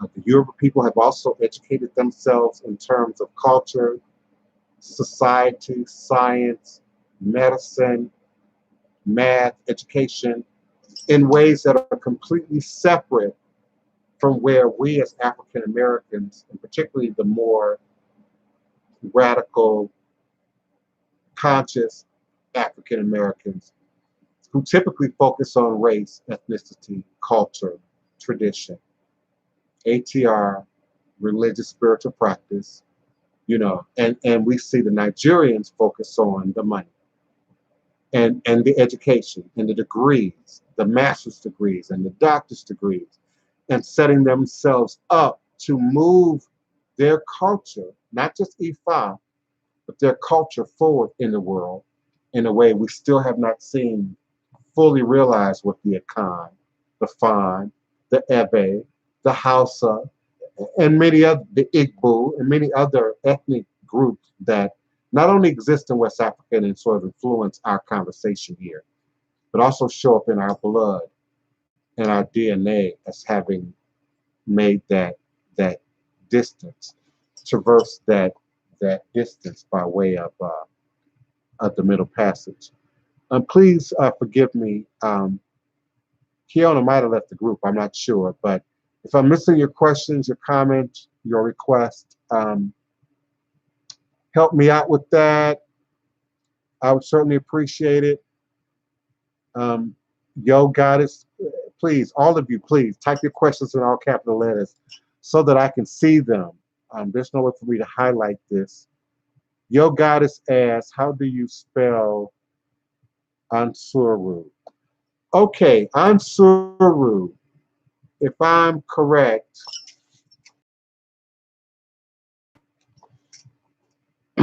the Ansuru is spelled S-A, I'm sorry, A-N-S,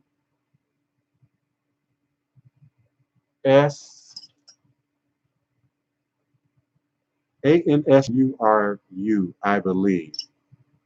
But I'm not getting a result for that in Google search. So if you give me a second to look at that.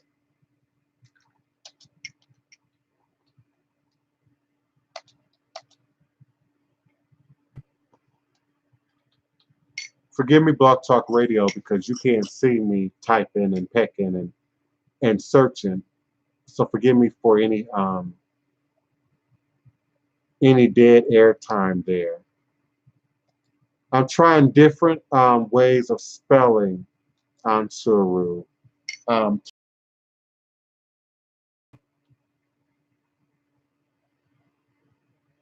I want to say it was A-N.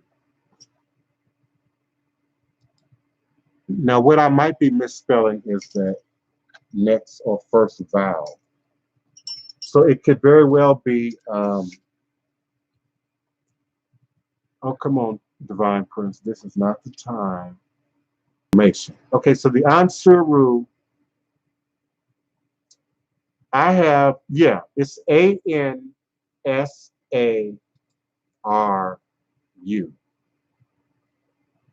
Ansaru, the Ansuru. And anybody born in the 60s or younger, the late 60s or younger, would have seen them on the street corners. Now, according to Wikipedia, they're said to be the vanguards for the protection of Muslims in Black America, better known as Ansuru or the Ansuru. And it has many ways of pronouncing it in Arabic.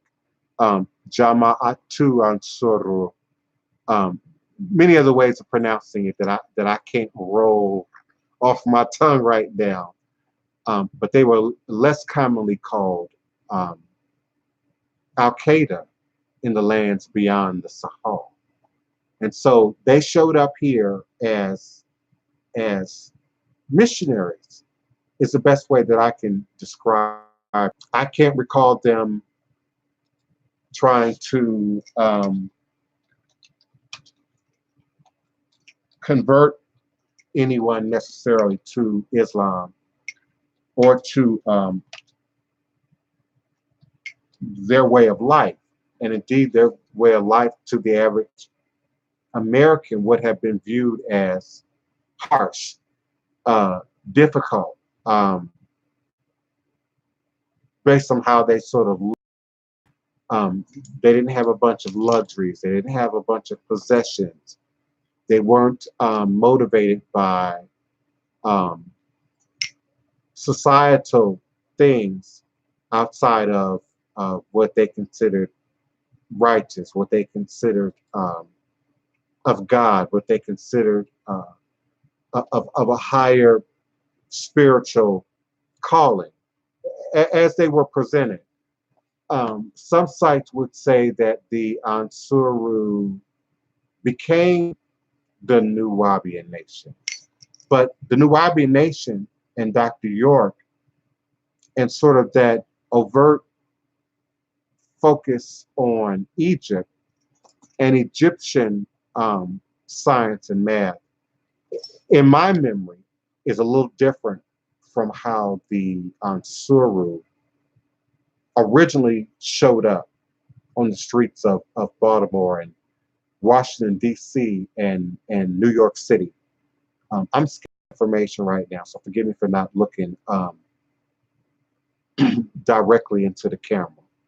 I found a Wikipedia that's entitled New Wabian Nation. And it does mention Dr. York, the UFO religion, Cometicism, which were many of the, components of what the comic books that I described that the Ansuru offered would have, would cover. What I'm not seeing in this article is the word Ansuru. And I'm not reading it, Blog Talk Radio. YouTube already knows I'm not reading it. I'm just trying to scan it real quickly. And the name doesn't immediately jump out at me, though it might absolutely be embedded in this article somewhere. But there's indeed a connection between the Ansuru, the Nation of Islam, Black Muslims, sort of Kemetic information as we know it today, and the arise and then disappearance of the Ansuru. Now I'm looking at another article produced by the Southern Poverty Law Center or organization. It's Southern Poverty Law Center .org or SPL version, but I will give them something of a bit of credit in terms of the collection of knowledge and information that they often gather that's not open for clarity. I'll report the document. The document is entitled Nuwaubian Nation of Moors. So again, for me, the Nuwaubians and the Moors I always saw as two separate groups. The Moor science I've always saw as a different group from the Moors, a different group from the Nuwaubians. So originally said to be a putatively Muslim group, Nuwaubianism is best understood as a cult that promotes a bizarre and complicated theology. Now, when you read an article that behind it seriously, you have to take what's embedded in the material with a grain of salt. So the article at the Southern Poverty Law Center goes on to say, Nuwaubians refer to the belief system which mixes Black supremacist ideas with the worship of the Egyptians and their pyramids, a belief in UFOs, and various conspiracies related to the Illuminati and the Bilderbergs as Nuwaubianism, not as theology, but as factology, right knowledge, or a slew of other names. The group's founder and leader, Dwight York, took extreme advantage of its adherents, sexually abusing their children and conning the adults out of their possession. In April 2004, he was sentenced to 135 years in prison for molesting children, among other crimes. Now, let's be clear. I never intended to go down this road. I was just trying to explain who the Ansuru was and then their connection. In my search right here, live on camera, live on air, to find an explanation, the only detailed explanation is this explanation coming from the Southern Poverty Law Center. I'm not saying I'm in agreement or disagreement with what's embedded in this document. I'm reading this out loud for the first time in a very long time, so I don't even know exactly what I'm going to say next. We're just sifting out the details, okay? Now, we are the indigenous people of the shores before the settlers from Europe came to these shores, spreading their way of life, their filth, their religion. This is apparently a quote from NuwaubianFacts.com. Now, during the time that I knew Dr. York, and even the Ansurus, this was not a part of their conversation. A great deal of this is new and the tradition and the beliefs and the groups and the names have evolved. They split off, and the strongest survive. And so the stronger group evolves, sometimes takes on a new name, sometimes takes on a new ideology. So the map, the framework in which we see many of these groups today and how they're being laid out in this article don't mirror the landscape that I and many people in their 50s and older can remember about how this sort of all happened and came to be. By building a cult, he trained to regard him as a god. Dwight York was able to create his own personal empire, over which he exercised dictatorial control.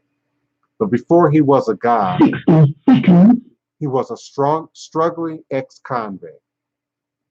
Born in 1945, Dwight York was arrested for statutory rape on June 25th, 1964. Now, for clarity, I was born in 1966, 2 years after Dr. York. He was arrested for statutory rape for having sex with a 13-year-old girl. He was given a suspended sentence. I'm sorry, I just said a whole lot. I was born 2 years after this crime, not 2 years after Dr. York. I was born in 1966 for clarity. Dr. York was born in 1945 and committed this crime in 1964 for statutory rape. He was given a suspended sentence and put on probation.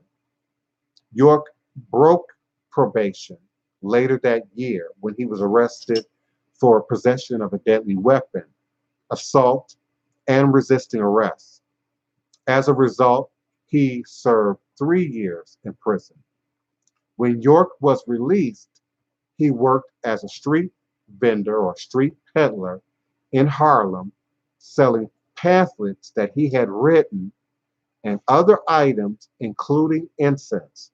So according to this article, it was Dr. York who wrote, draw, and produced, drew and produced these comic books, these pamphlets that I clearly remember. And he was a talented artist. They were colorful, they were detailed, they were specific. Dr. York picked up a handful of followers, many of whom lived in his and his wife's apartment. York's group was originally known as Ansar Pure Sufi. Ansar Pure Sufi. In the early 1970s, they moved to Brooklyn and took on the name Ansuru Allah Community. Ansar is clearly a reference back to Osiris and Kemetic science. Ansuru Allah Community, AAC, took on a more Islamic look, a more Islamic faith, from my memory. AAC men were sent to the streets to sell these pamphlets, books, incense, and then oils, which I bought religiously. The literature raised money for York and his group, but it also promoted the Ansuru Allah community and encouraged readers to come to hear York preach. York, who went by several names leading the group, began to adopt the moniker Dr. Malachi Z. York. Through the 1970s and the 1980s, the Ansuru expanded greatly. York eventually had 500 people living in about 20 apartment buildings that he owned in the Bushwick district of Brooklyn. The Ansuru Allah operated bookstores, gift shops, a clothing store, and a grocery store. The Ansur Allah chapters were formed in several other U.S. cities and abroad in Trinidad, London, and Toronto. Uh, Please forgive me, I've lost my live Blog Talk Radio stream, but if you're still on the phone line, you can press the number one on your telephone keypad and I can answer or respond to your questions, comments, or requests.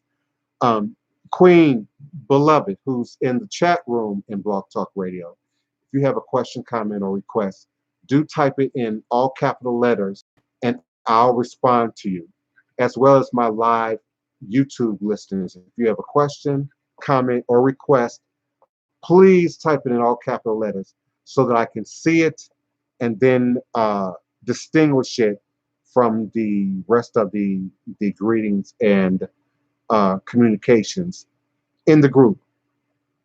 So, beloved, I not only spelled Ansuru for you, I'm now going deeper into who they were and how they uh, came to be. So, the Ansuru Allah members in Brooklyn were asked to surrender all of their possessions, live in York's barrack style apartments, and work for free. Many were given a daily quota of $25 to $100, which they had to reach by selling, vending, or in some cases by begging and asking for solicitations and donations. Those who did not meet their $25 to 100-day quotas were sometimes beaten or otherwise disciplined by York's members. And I'm trying to censor out some of the negative words in this doctrine, in this document. Maybe I shouldn't. I should stick to what they got here. Just be clear, these aren't my words. York controlled his followers' lives almost completely. He chose their spouses, who they were dating, according to his own whims, what he wanted, what he chose. Men and women lived in separate buildings when they wanted to have sex. They were forced to ask permission to use a designated room. Sex with one's spouse was a privilege granted when one's duties had been performed satisfactorily. Meanwhile, York used the group as his personal harem.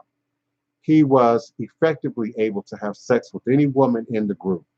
He allegedly impregnated many of these women, and it wasn't long before he started to pursue underage girls. York purchased an 80-acre property in the Catskill Mountains in New York in 1983. I graduated high school in 1984. I was forced to leave home for the last time in 1983. So I was on the streets in 1983. Now, at this point, hanging out, living with, residing with some of not the Ansuru, but the Muslims, the Kemetic science-minded members, the vendors, the practitioners who were also in sort of that street vending environment in the early 80s. And according to this article, um, after purchasing the 80-acre property in the Catskill Mountains in New York in 1983, he also used it as a retreat home that he called Camp Jazir. And according to one of York's sons, he spent about $5 million to build a mansion on the land. Girls and women were brought to Camp Jazir by van and lived in trailers attached to the house. One woman who grew up in the Ansuru Allah recalls being sent as a 6-year-old to Camp Jazir. York molested her. Another woman recounts being manipulated into having sex with York when she was 12 years old. Some of the cult's older women reportedly helped to manipulate children, showing them pornography and sometimes participating in the manipulation. It is difficult to describe to Nuwabians' belief system because it has changed over time and lacks internal consistency. And that last statement is difficult to describe the Nuwabians' belief system because it has changed over time and lacks internal consistency. Matches my personal experience with it. It was one thing that I saw in the early 80s, and it then evolved in something else. And as I became acquainted with older people, elders, people who had some experience with the movement and with other groups, I then gained greater sense of understanding of who Dr. York was prior and to what led up to what we knew then as the Ansuru. And we viewed them as a righteous group in 1983, 1984. The idea of corruption or negative associated with this group was not common knowledge. The group has put out dozens of books, many of which were largely plagiarized from New Age works. As a result, Nuwapian mythology is a disorienting mix of UFO theories, talk about the significance of Egypt and the pyramids, referring to Atlantis, and retellings of stories from the Bible and other religious texts. A common claim is that the original humans were black and that blacks are genetically superior to other races. White people are called devils, a concept derived from the Nation of Islam's beliefs. But Nuwapians allege that their lighter skin color is the result of leprosy and the fact that their ancestors mated with dogs and jackals. In 1994, York bought a 476-acre property in Putnam County, Georgia, and moved there with members of Brooklyn chapter. The relative isolation of the land probably appealed to him. The largest town in the region is Eatontown, population of 6,700 as of the year 2000. The move may have also been prompted by the fact that the group had been investigated by the FBI for criminal activities allegedly committed by its members in Brooklyn, including arson, welfare fraud, and illegal possession of weapons. In Georgia, York dropped the pretense of being Muslim. The group went through several names and identities. For a while, York claimed to be Chief Black Eagle of the Yamasee Native American Moors of the Creek Nation. He even applied for a license to operate a casino. After this failed, York settled on calling his group the United Nation of Nuwapian Moors, using an Egyptian motif. He also started identifying himself as God from outer space. So there's reasons why I'm confused, others are confused about the name of the group, of the group, how it all has come together, because it has shape shifted over time. It has taken on many different incarnations over time. Um, Kiona, yes, Dr. York is still in prison, to my knowledge. Um, I have not, in most recent time, seen the push to free Dr. York that we saw, for instance, in Facebook 10 years ago. That has sort of changed. I don't think that the movement has disappeared. Let me be clear, there were elements about the information. Even if you believe this document in terms of where their ideology was pulled from, there were indeed elements of truth to that that were then mixed with why.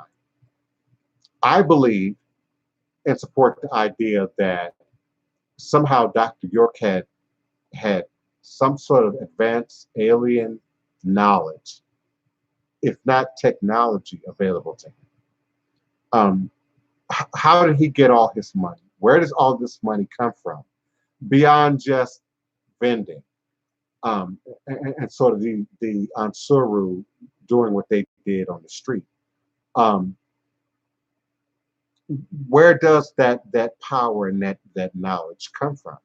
I think that all great people, all great leaders, even supposed cult leaders, pull from some knowledge, from some power, from some tradition, and then corrupt that, and then manipulate that, and then utilize that in some way to ingratiate themselves into a position, a place of superiority and power. Um, I can't say that I personally am party and witness to all the things that he's charged with. I will say that I'm party and privy to many of the members who left the compound in Atlanta in the 90s, during the time that I was there and was an active practitioner there, and the things that I had to confront. And so by way of that, I validate the alien knowledge based on some of the things that I had to confront, if not address, within the work of healing and repairing and bringing balance to some of the members that I worked with at that time. Uh, Going back to the article, Southern Poverty, this is not my words. York had his followers build 2 pyramids out of wood and stucco and other Egyptian-style buildings on the compound, which they called Tama Re. Most of the Nubians at Tama Re lived in cheap trailers, which York lived in a mansion on property. As many as 400 other Nubians lived in the surrounding area. York's operation became very profitable during a June 1998 Savior's Day celebration. Now, if I'm remembering correctly, Freaknik's last year was 1997. I first came to Atlanta as a street vendor in 1996. So back to the article. York's operation became profitable during a June 1998 Savior's Day celebration at the Georgia compound. York took in about $500,000. He charged Nubians $25 a year for their Nubian passports, which allowed them to enter and exit the compound. A network of chapters and bookstores called All Eyes on Egypt also bought in funds and members, which continued to raise money through begging, soliciting, and of course holding real jobs. One of the group's sources of revenue was a nightclub called Club Ramses, which I personally visited. It was illegally operated in one of the Tama Re pyramids, which he had been zoned only for use as a storage facility. In May of 1998, police officers shut down the club in response. Nubians printed slanderous articles about the government officials of Eatontown. They threatened town leaders and disrupted group board meetings. After attorney Frank Ford represented the county in a lawsuit against the Nubians, his tires were slashed by Nubian spokesman Bernard Foster. A rock was thrown through his office window, and a gutted dog was left in the street next to his house. Also, Putnam County Sheriff Howard Sealis Howard Seals was sent a number of anonymous death threats. The Nuwapians claimed that the town's attempts to regulate their buildings were racially motivated. One Nuwapian flyer referred to two local black leaders as house niggas. Though these allegations gained little traction in Eatontown, they received national attention. Al Sharpton came to Tamaray in 1999 to speak against the town's um, ostensible racism, and Jesse Jackson spoke at Tamaray in support of the Nuwapians in April of 2001. Jacob York, one of Dwight's oldest sons, learned about his father's Tamaray compound around 1998. His son Jacob York had left the cult in 1990. Troubled by the news, he went to Georgia to confront his father. According to Jacob, Dwight York told him, "I don't believe in any of this shit. If I had to dress up like a nun, if I had to be a Jew, I'd do it for this type of money." Jacob worked to build the case against Dwight York by helping Sheriff Seals find and interview victims of his father's abuse. So it was indeed Dr. York's son who assisted the government and finally aided them in bringing down Dr. York and ultimately this movement. In the spring of 2002, investigations by federal officials of York ramped up. Officials started planning to arrest York and raid his compound, but they wanted to avoid a Waco-like incident in which a deadly siege or standoff could occur. Pittman County inspectors had been turned away by armed Nuwapian guards in the past, so it was possible that the situation could escalate if not handled properly. On May 8th, 2002, Dr. York and his most trusted wife, Katie Johnson, were arrested after leaving Tamaray. Later that day, 300 law enforcement officers, including agents of the FBI, the Bureau of Alcohol, Tobacco, and Firearms, and several local sheriff's departments, stormed the compound. Meeting no resistance, they found about 30 stockpiled guns. On May 16, 2002, in a state case, York was indicted by a grand jury on 120 counts, including 74 counts of child molestation, 29 counts of aggravated child molestation, and 1 count of rape. When more evidence against York came to light, the number of counts grew even higher. A separate federal level case charged York with racketeering and transporting children across state lines for the purpose of sexual intercourse. York accepted a plea bargain in January 2003 after prosecutors promised him a 14-year sentence to be followed by probation. In the deal, York pleaded guilty to 77 state charges on January 24th, a day after pleading guilty to a pair of federal charges.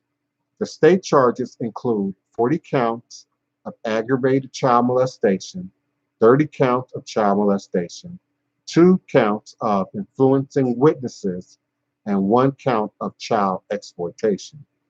In federal court, York pleaded guilty to 1 count of unlawful transport of minors for the purpose of engaging in sex acts, and a count of attempting to evade federal reporting requirements. York will serve 15 years in federal prison if the court accepts a plea agreement. The state and federal prison terms would run concurrently. In June 2003, U.S. District Court Judge Hughes Lawson rejected the deal. And subsequently, Lawson eventually recused himself from the case due to a defense motion, and York's case went to trial in 2004 in federal court.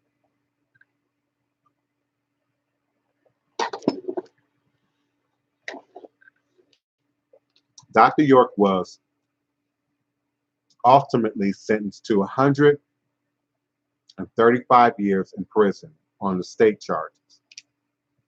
He was convicted on 4 counts of racketeering and 6 child molestation related charges. The racketeering charges enabled the government to evict the Nuwaubians from Tamaray and confiscate their property, which led to the number of Nuwaubians being homeless and on the street and immersed in the community in Atlanta, and to some degree even in New Orleans, because as a vendor, it had already been a good 6 years that we had been coming back and forth between New Orleans and Atlanta. My peer group in terms of vending and spiritual practitioners, but also the church body that I was party to at that time. So the largest body of his adherents sort of melted into the greater community in 2004. York's main wife, Kathy Johnson, reportedly did agree to a guilty plea and was sentenced to 2 years in prison. She had been accused of child molestation, procuring children for sex with York, and instructing the children on sexual techniques. In April 2004, Kathy Johnson was sentenced to 2 years in prison, to be followed by 18 years on probation. 3 other women were initially charged, but have never been prosecuted. And of course, they absorbed into the community. Very few people know exactly where they are today. York's prison sentence did not destroy the Nuwaubians, though they have diminished in numbers. When the 11th Circuit Court of Appeals considered York's case on appeal in September 2005, 200 Nuwaubian protesters demonstrated in Atlanta to show their support. And this is 2005, which is a long time ago.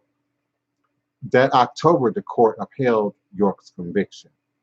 In 2009, Nuwaubians tried to get York out of jail by sending false documents to his maximum security prison. Some of the documents were stamped by notaries public, 6 of whom lived in Atlanta, Georgia, where some Nuwaubians have relocated. Howard Seals, the sheriff responsible for York's arrest, has also been harassed by the Nuwaubians. They have sued him some more than 12 times and once placed a fake lien on his property. On August 26, 2009, 300 people congregated at a federal courthouse in Macon, Georgia, to support an appeal filed to get York out of jail. As of 2011, Nuwaubians still posted frequently on websites, online forums, defending York's innocence and alleging that the government framed him. And so this document and all of his information and details posted by the Southern Poverty Law Center has a 2011 copyright on it. So much has happened, I'm sure, since then in the times since 2011. But that kind of fills in some of the blanks as to what happened to those books, those pamphlets, who originated them. Greetings, Redbone, Voodoo, Bruja. Welcome for trying to be present. Um, and so that's what basically has happened to that movement. That movement continues to evolve, continues to show up um, in other forms. Natural Heaven, you have typed in all capital letters. York also claimed to be an alien master teacher from the planet Rizzo by the way of uh, Merkaba or Nibiru. Yeah, and I'm familiar with that telling and that retelling. I can't necessarily say that that's true. I do know, in my own personal opinion, he indeed had access to, had intercepted, had been given a showing some sort of alien technology, which he utilized um, to gain this great degree of power and manipulate sort of this abuse that he enacted on his members. And even when we look at people like Jim Jones, and we think, oh, well, these people are just masters of the mind, or just corrupt themselves, mentally disturb themselves, sick themselves. But then how do you explain their ability to then control and manipulate the minds of other people to such a large degree? Large sums of money, large sums of property, York was able to amass and sort of move around. Um, and again, as I said a little bit earlier in the show, and I'm going to end shortly here, um, we don't know where his money came from originally. You know, was he broken and just stepped into this? Did he indeed use religion, spirituality, um, consciousness to control and then get people to sort of help him amass this income? I do know in the working with some of his former members, they definitely were affected by something at a deep level that required crystal work and diet changes and energy changes to really address and bring them back to some state of sobriety, some state of sanity in some cases. So I take great pride. I've never been at odds with Dr. York or the movement per se. I don't support any level of abuse whatsoever. So, you know, give unto Caesar's that which is Caesar's. But in terms of being there for his former members and helping people who were greatly affected by exposure to higher knowledge, I do believe they were exposed to higher knowledge through Dr. York in this tradition. But if it's not done appropriately, if it's not done progressively, if it's not done as you grow into the knowledge, it too can harm you and create mental imbalances and other sorts of things that I saw demonstrated by some of his former followers, many of which are still sick today and still don't see what they are projecting, what they are manifesting, what they are demonstrating as mental health, as something that has to be addressed absolutely spiritually and cosmically and all that kind of stuff, but also has to be addressed from a mental health perspective. We still, as people of color, and as spiritual people, and as artistic people, as creative people, and as people who are fearful of enterprise and government and industries and pharmaceuticals, still have all these blocks up to mental health.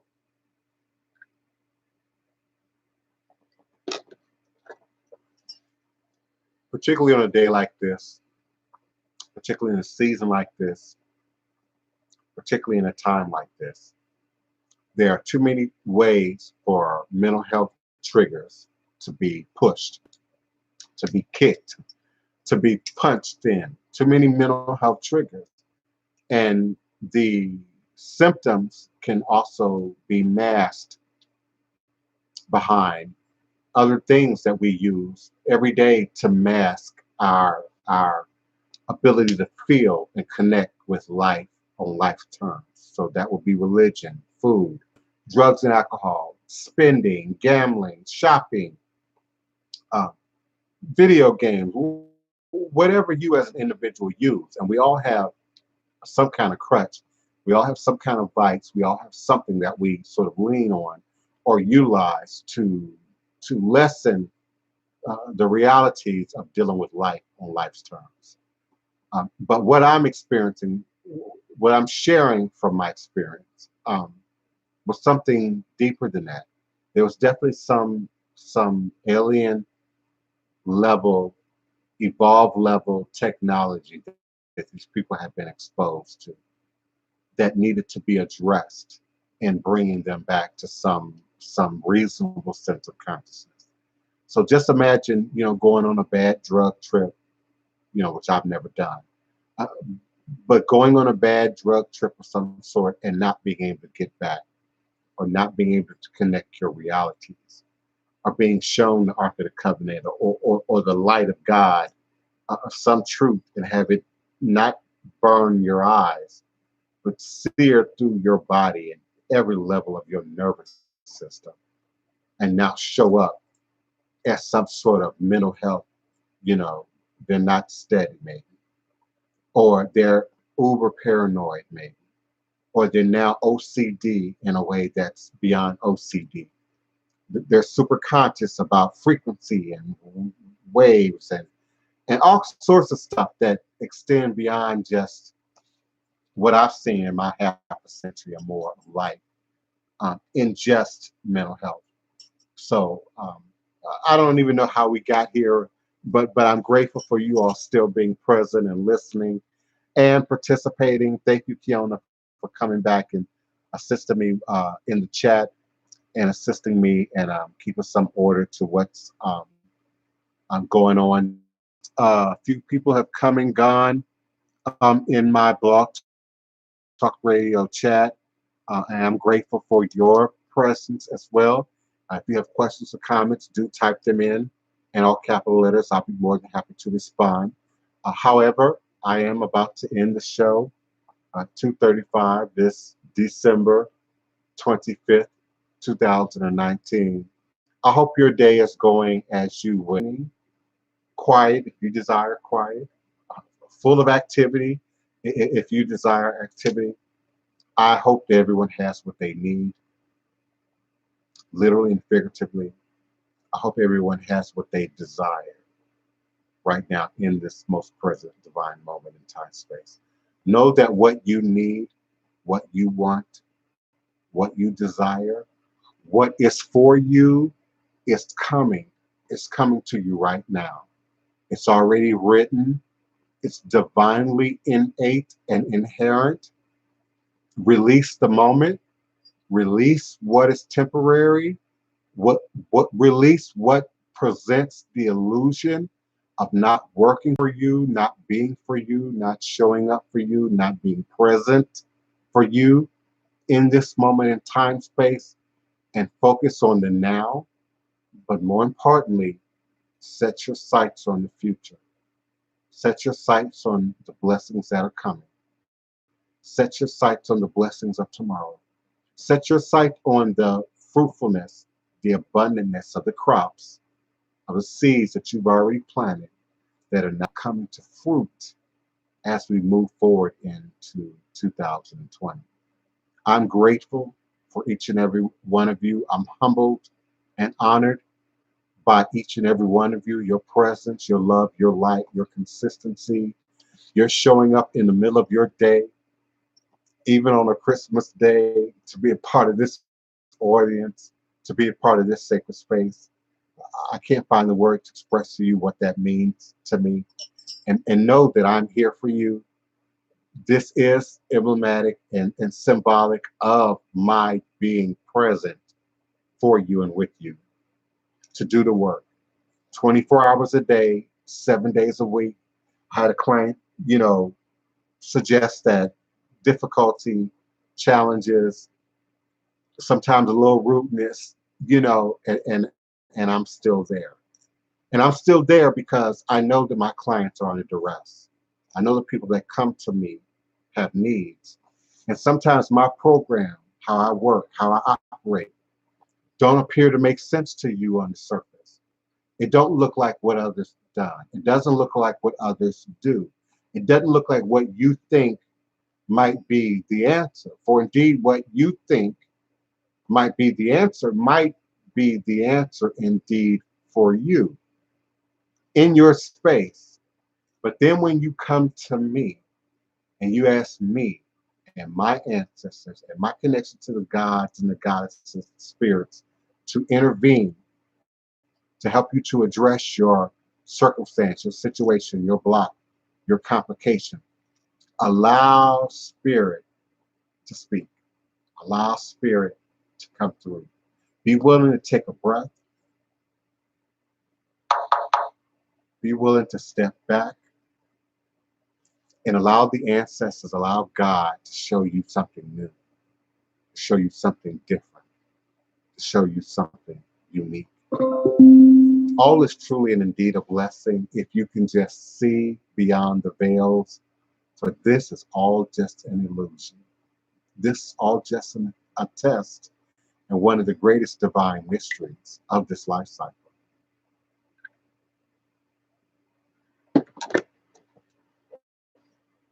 Build and rebuild, not here in that which is corruptible, but in the realm, in the dimensional space of that which is incorruptible. Build and rebuild that which is eternal. Build and rebuild that which is infinite. Love, light, energy is infinite. Infinite. Prosperity is infinite. It is not relative to what you have at any given moment in time space. It's relative to what you feel, how you think, how you view the world, your ability to be intuitive, your ability to see and understand what's coming. And so if you can't understand what's come before, you certainly can't understand what's coming. Then it makes the present cloudy. It makes the present a challenge. So until I'm here for you 24 hours a day. I have appointments right after the show, right up until the end of the day. But know that I'm here for you. Send me your request by email, DivinePrince@houseofthedivineprince.com. Visit my website, www.houseofthedivineprince.com. I am alive and well and online and popping at Psychic World today. So be comment and rating for me. We've already done work. We've already done things. I invite you to visit me as you get it to pull up right now. For some reason, the practitioners, maybe me and one or two other people age, because I do not have it memorized. I probably should. I don't on that site. My URLs are just moving so slow right now. My height subtraction mark online right now, working at Psychic World. So reading done, have a consultation done. Leave me I'm grateful for each and every one of you for being able to make it here daily. New Moon Standard Time here on Blog Talk Radio, reminding you that all is fails, for it is all just an illusion. My work, my teaching, and of course my demonstration, all is a blessing. All is a blessing. Once you move into a space where what is happening is not a blessing, to where what is happening is not in your best interest, you're short-circuiting your power. You're now moving into a place that's not in your best interest. So remember that for you. For my Blog Talk Radio listeners and switchboard And then I'm going to close out, and I'll look forward to meeting and greeting with you all in this most sacred space on tomorrow. All is a blessing. Ashe. Congo Square, Congo Square. Meet me in Congo Square, Congo Square.